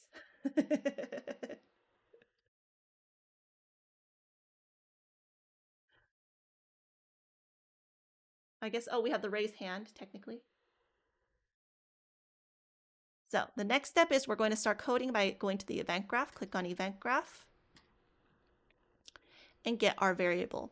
So if you don't remember what text variables are, you can click on the little box that says what are text variables. It'll expand out and it will explain once again what text variables are.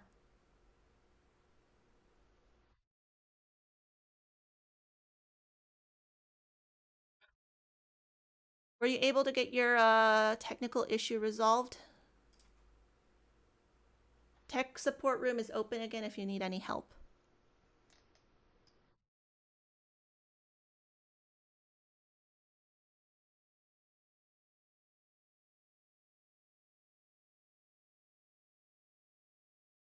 So, wait 1 second.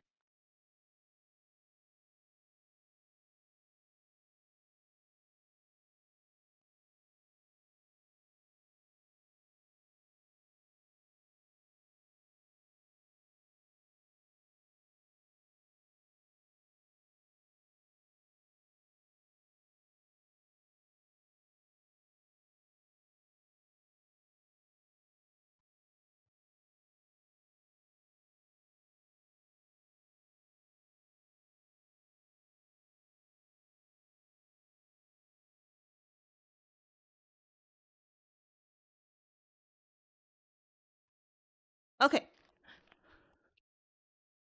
So we're going to go ahead and get our variable. Click on the plus new variable to add it. Then we're going to change the variable to name.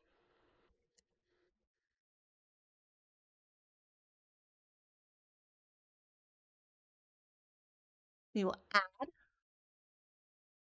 on text input event block that's found in the event tab. Uh-oh.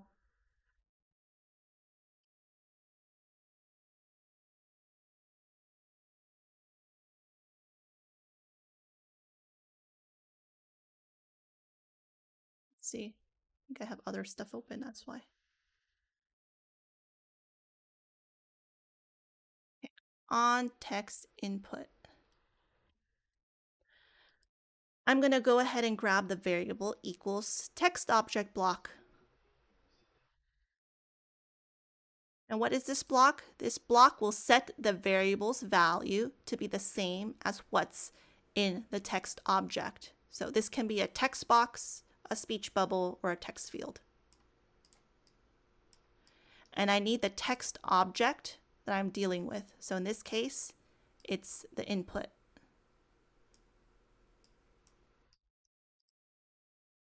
So I have my purple circle.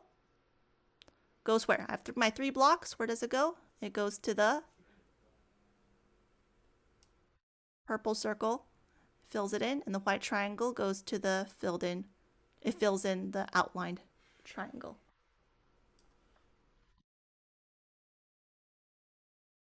Oh, and we have one last connection to make.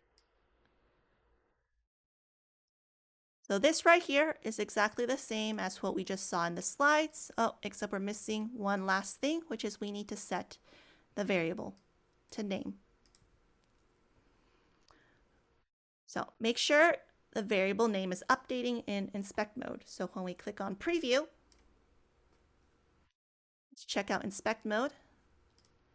And whenever I put in a name like Emily, it'll say name is Emily. And if I say my name is David, it will update my name to be David. If I say my name is Cholololololololo, then it will change my name to Chololololo. And you'll notice in the log, it will say exactly what happened. So whenever it's like this orange, it means it's an event. So text has been entered in text field 0. Set variable name to Emily. And once again, I triggered it again. Set variable name to David. And I triggered it again. Set variable name to Chololololo.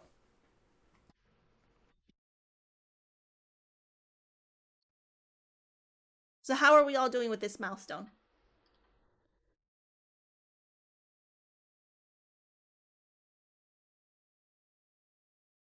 Any issues?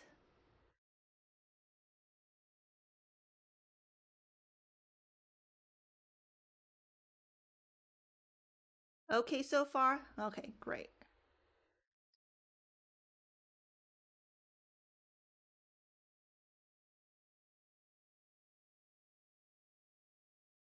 Okay, so that's a really great question.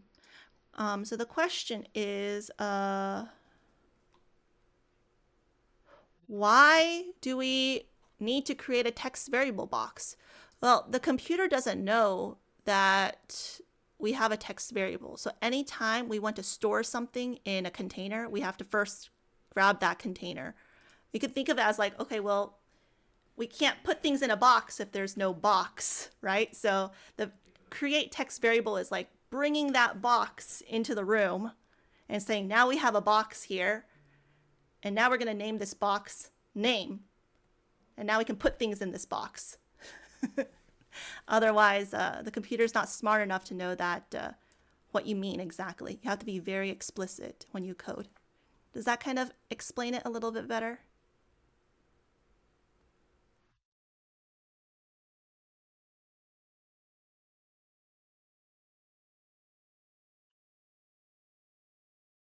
Okay, so we're gonna go to the next milestone. And now I want to grab a brand new page.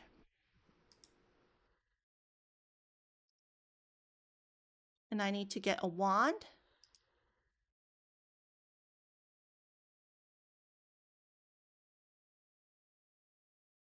Or some magical item, but I just uploaded a whole bunch of cute wands. So I want to use this cute wand. So there's another thing. When you have an idea of what kind of project you want to do for Thursday, Friday,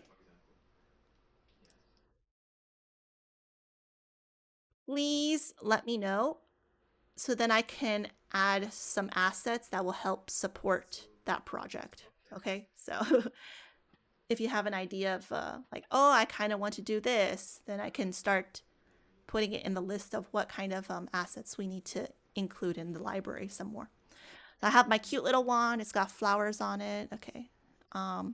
So now I need to create a new variable because now this new box is going to say, okay, my code, my game is going to now save the role or like the job of whatever the player is going to choose or not choose in this case. So if they walk by and they don't pick up my wand, they're going to be a traveler, or you can call them like a little peasant or whatever you want. So I'm going to name it role.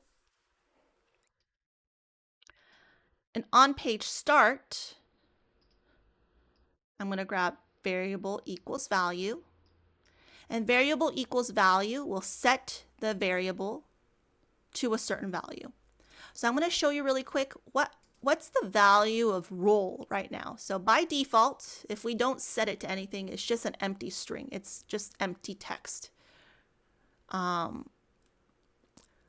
So the reason why we need to do on page start and we need to set it to something is because I want there to be a default role. My default role is a traveler, or maybe in your case, it might be, I don't know, a writer or a poet or whatever.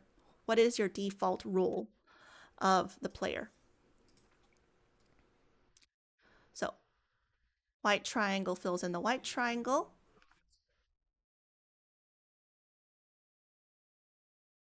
Role. And in my case, I want to put traveler. You'll see that there is curly brackets here. So this is basically saying if you want to set the value to be equal to a variable. That's all. So you could kind of ignore that. This is more if you want to do some fancier stuff. But in our case, traveler is what we want. Or writer or peasant or whatever.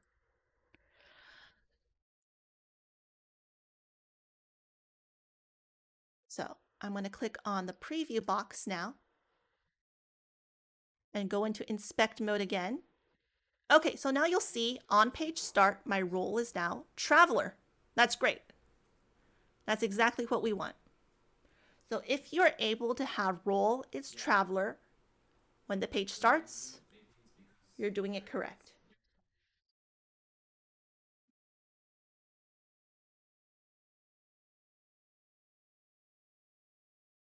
How are we all doing?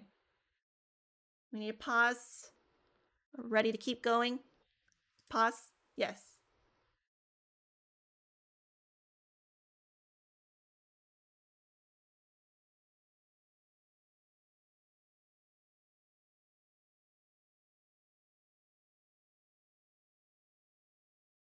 Ah, okay.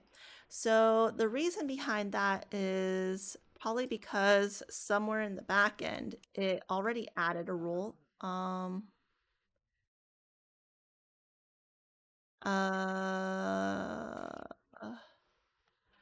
Yeah, yeah. Because it's asking you exactly to put in rule. I see. Can you? No. It's because in the back end, it's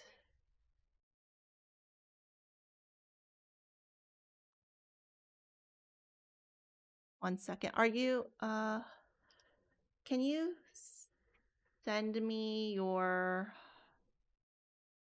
project really quick? Just send me share the link to me, please.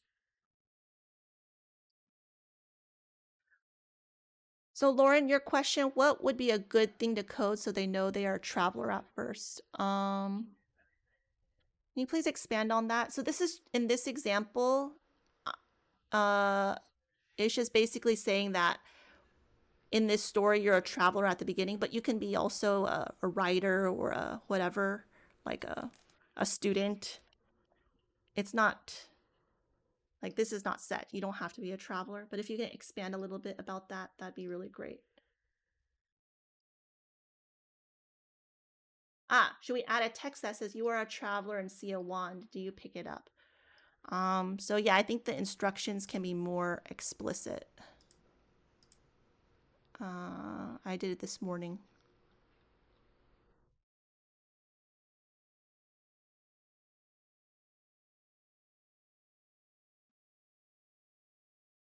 But let's go ahead and add some text here to support.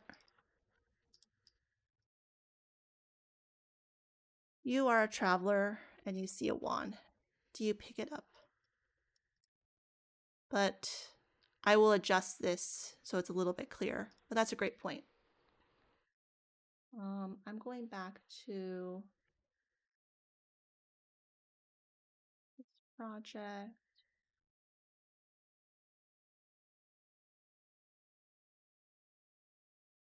Ah, I see. So this is a great example to show. Okay, I'm going right now into another person's project. So I'm here. Hi. And let's figure out why it says roll 5. Okay, so the reason why it says roll 5 is because you already have a variable called roll already. And if you go to page 1, you're like, you have this variable here called roll. So computers need to have each variable name as unique. Otherwise, it doesn't know which box is which. It'll get things all mixed up. So on Elementari, it'll automatically rename your variable name so that it's unique. So that's why when you put roll, it checks and it's like, oh, well, roll already exists here. So I have to now put roll 5. So in order to fix that, you just go ahead and I want to delete it. And then, yeah.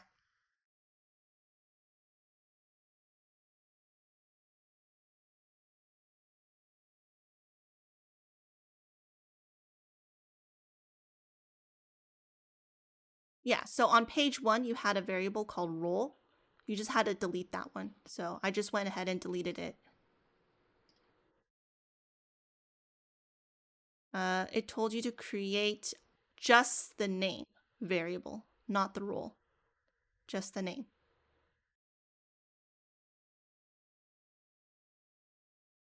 So now you can continue. I'm gonna Yep.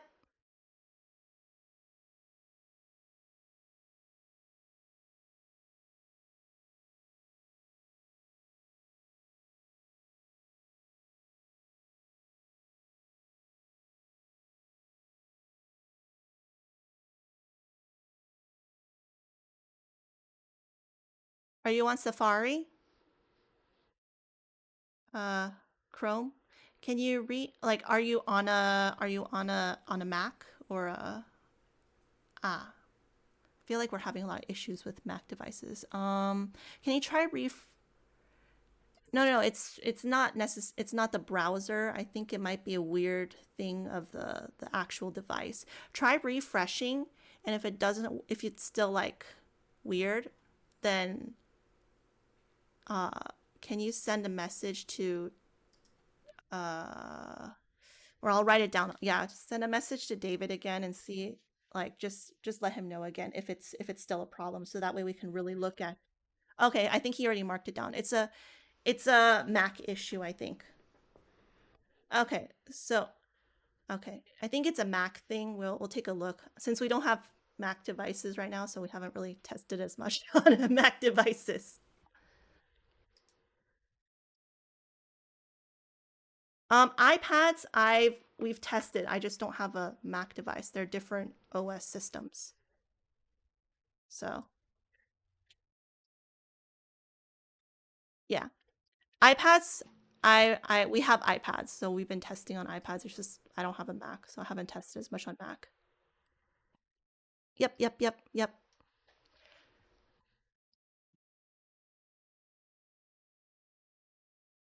Ah, so Rachel also said for the disappearing code also on Mac. Okay. So yeah, Mac. We'll need to dig up our old MacBook and see.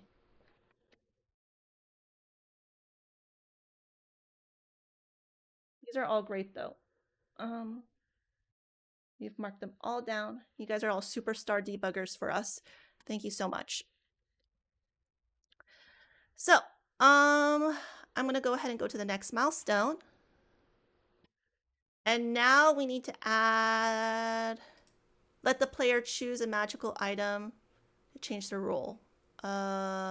This instruction does not really match what I'm supposed to be doing. You can tell I did it this morning. My milestones are forwarding. Can you explain a little bit more by your milestones are forwarding?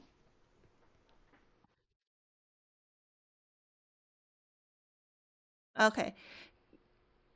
It's stuck. Can you share with me your code so we can go ahead and see if we can debug it or if it's our bug on our end? So copy and paste the link for your code and we'll take a look at it.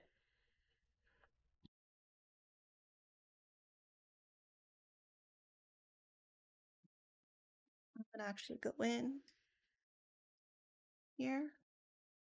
Welcome to the kingdom of the saints.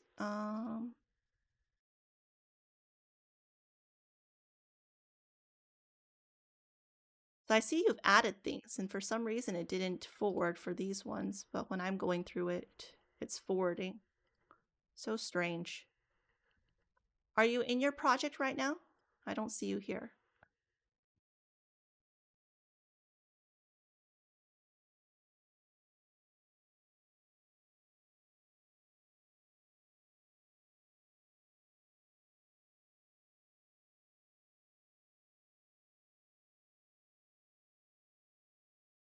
Can you refresh your page? Because I feel like maybe the connection was, like, I don't see you in this project. And see if you can forward again, if, yeah, and if that's okay. See, I see you now. Serena1 just joined the project. Okay. Can you try the next step of, adding a text field? What device are you on? Can you try going to tech support and seeing if we can maybe, or you can,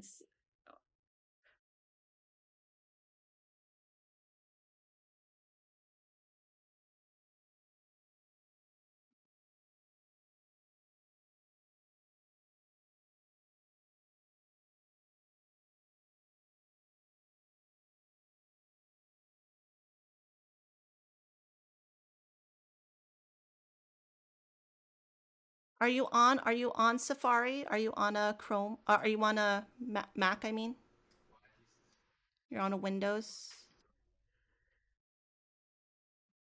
Uh-huh.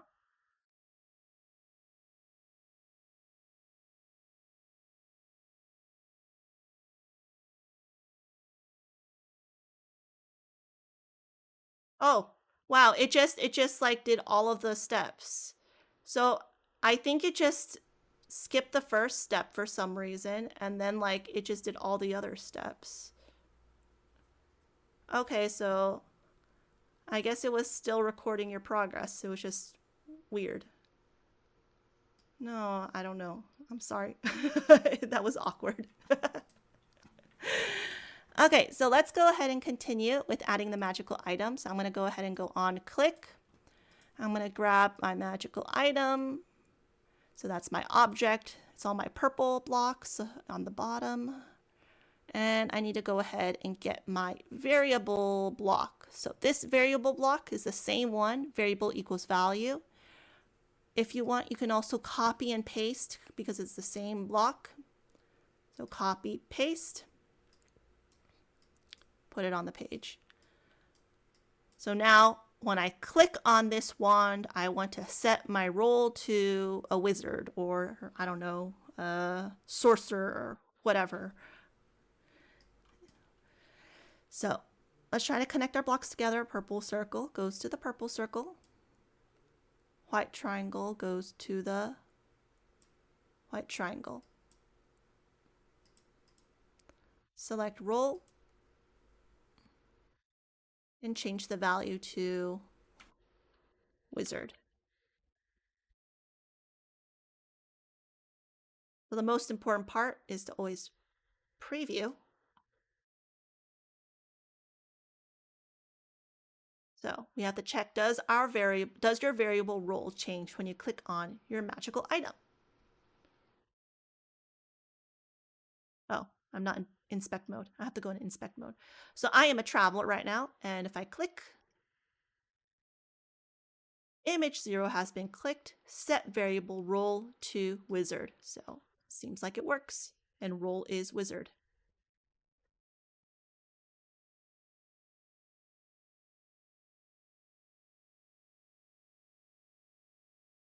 Okay, so now Rachel has a great question that says, you are now a wizard. That's actually our next milestone. So you're already ahead. We're going to do that in the next milestone. So once you're ready and done with this, we're going to click on next milestone to go to the final milestone, which will be our final message that says, welcome, blah, blah, blah. You are now a wizard or whatever. So I'm going to click on the plus page button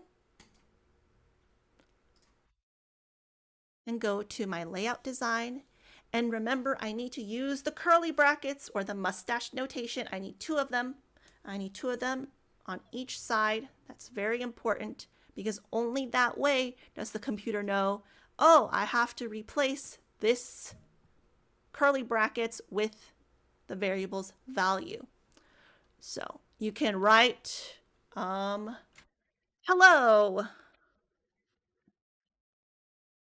name. You are now a role. So if you wanted to, you can even do like a Hogwarts style thing where you have different objects and they choose and they can choose their house. Or if you wanted to if you want to continue with the fantasy theme, you could add like a bow and say if you pick up the bow, you become an archer. Or if you pick up, I don't know, the What other classes are there in fantasy? The sword. You're a knight. You can do those as an extension, but you can write something like, this is the beginning of Name's adventure as a blank, as a role. So now you just have to preview. And oh, what happened? I clicked preview and I don't see anything here. Why do you think that's the case? But it told me to click preview. I don't see anything.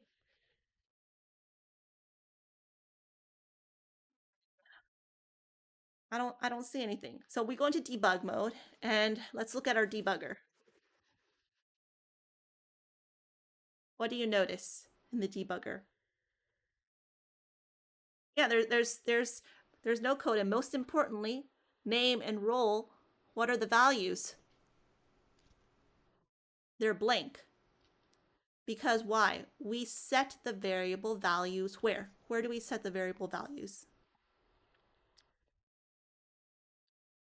So we did code. Let's think. We already coded the variables, but where do we code them? So we coded them on.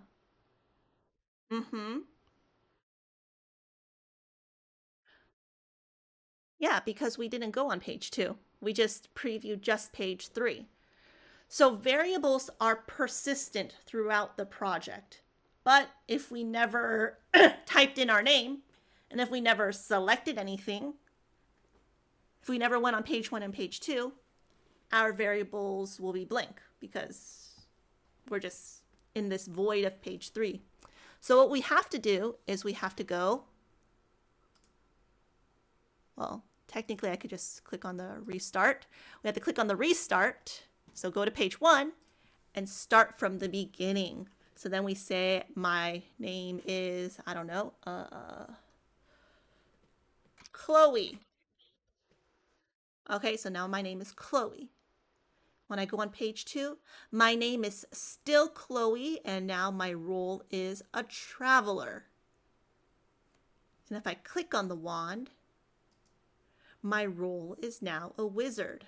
So now when I go to page 3, it replaces everything properly because these variables are now set. So now it says, hello, Chloe, you are now a wizard.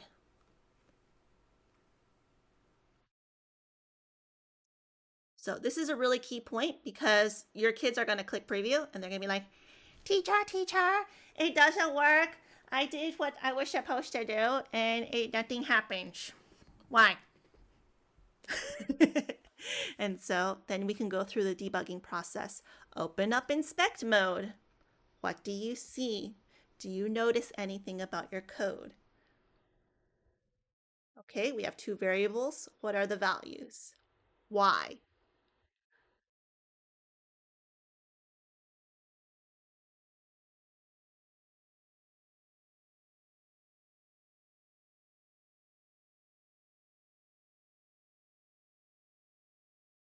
So how are we all doing?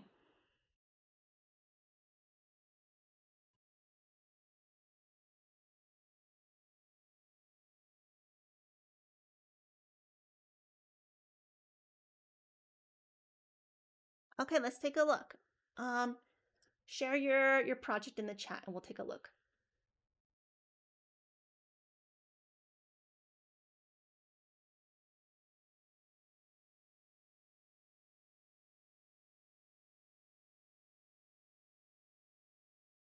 Oh, great.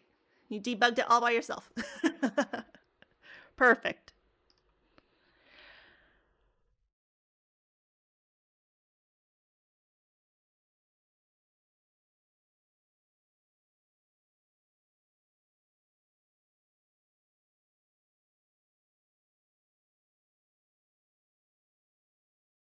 Okay, so we have like what, 15 minutes until our panel session.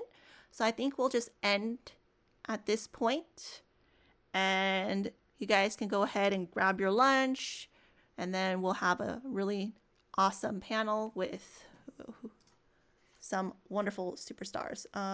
Where's my panel page that has pictures? Okay, we're gonna move all of this up.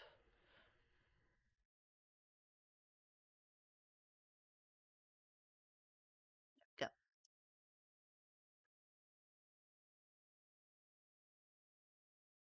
So what we'll do is when we come back from our panel, we can work on the text variable projects. And you can choose one of these projects to work on, and we can do those in breakout rooms if you would like. So that's option 1. Option 2 is, because originally,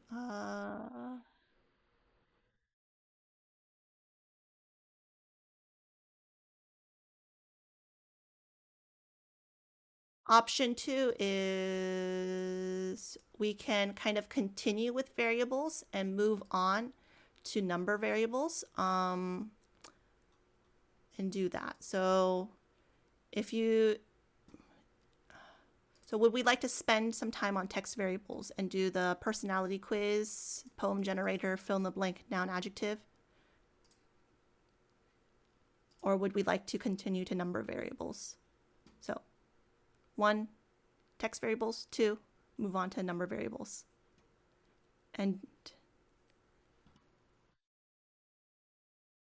Or we don't really care. You're like, I'm just here and chilling.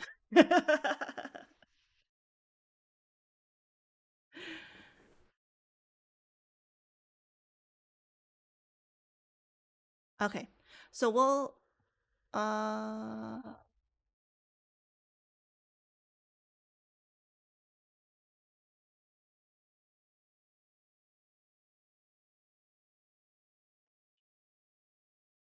okay, so we'll probably move on then to number variables after. I'll do a quick yeah, because number variables,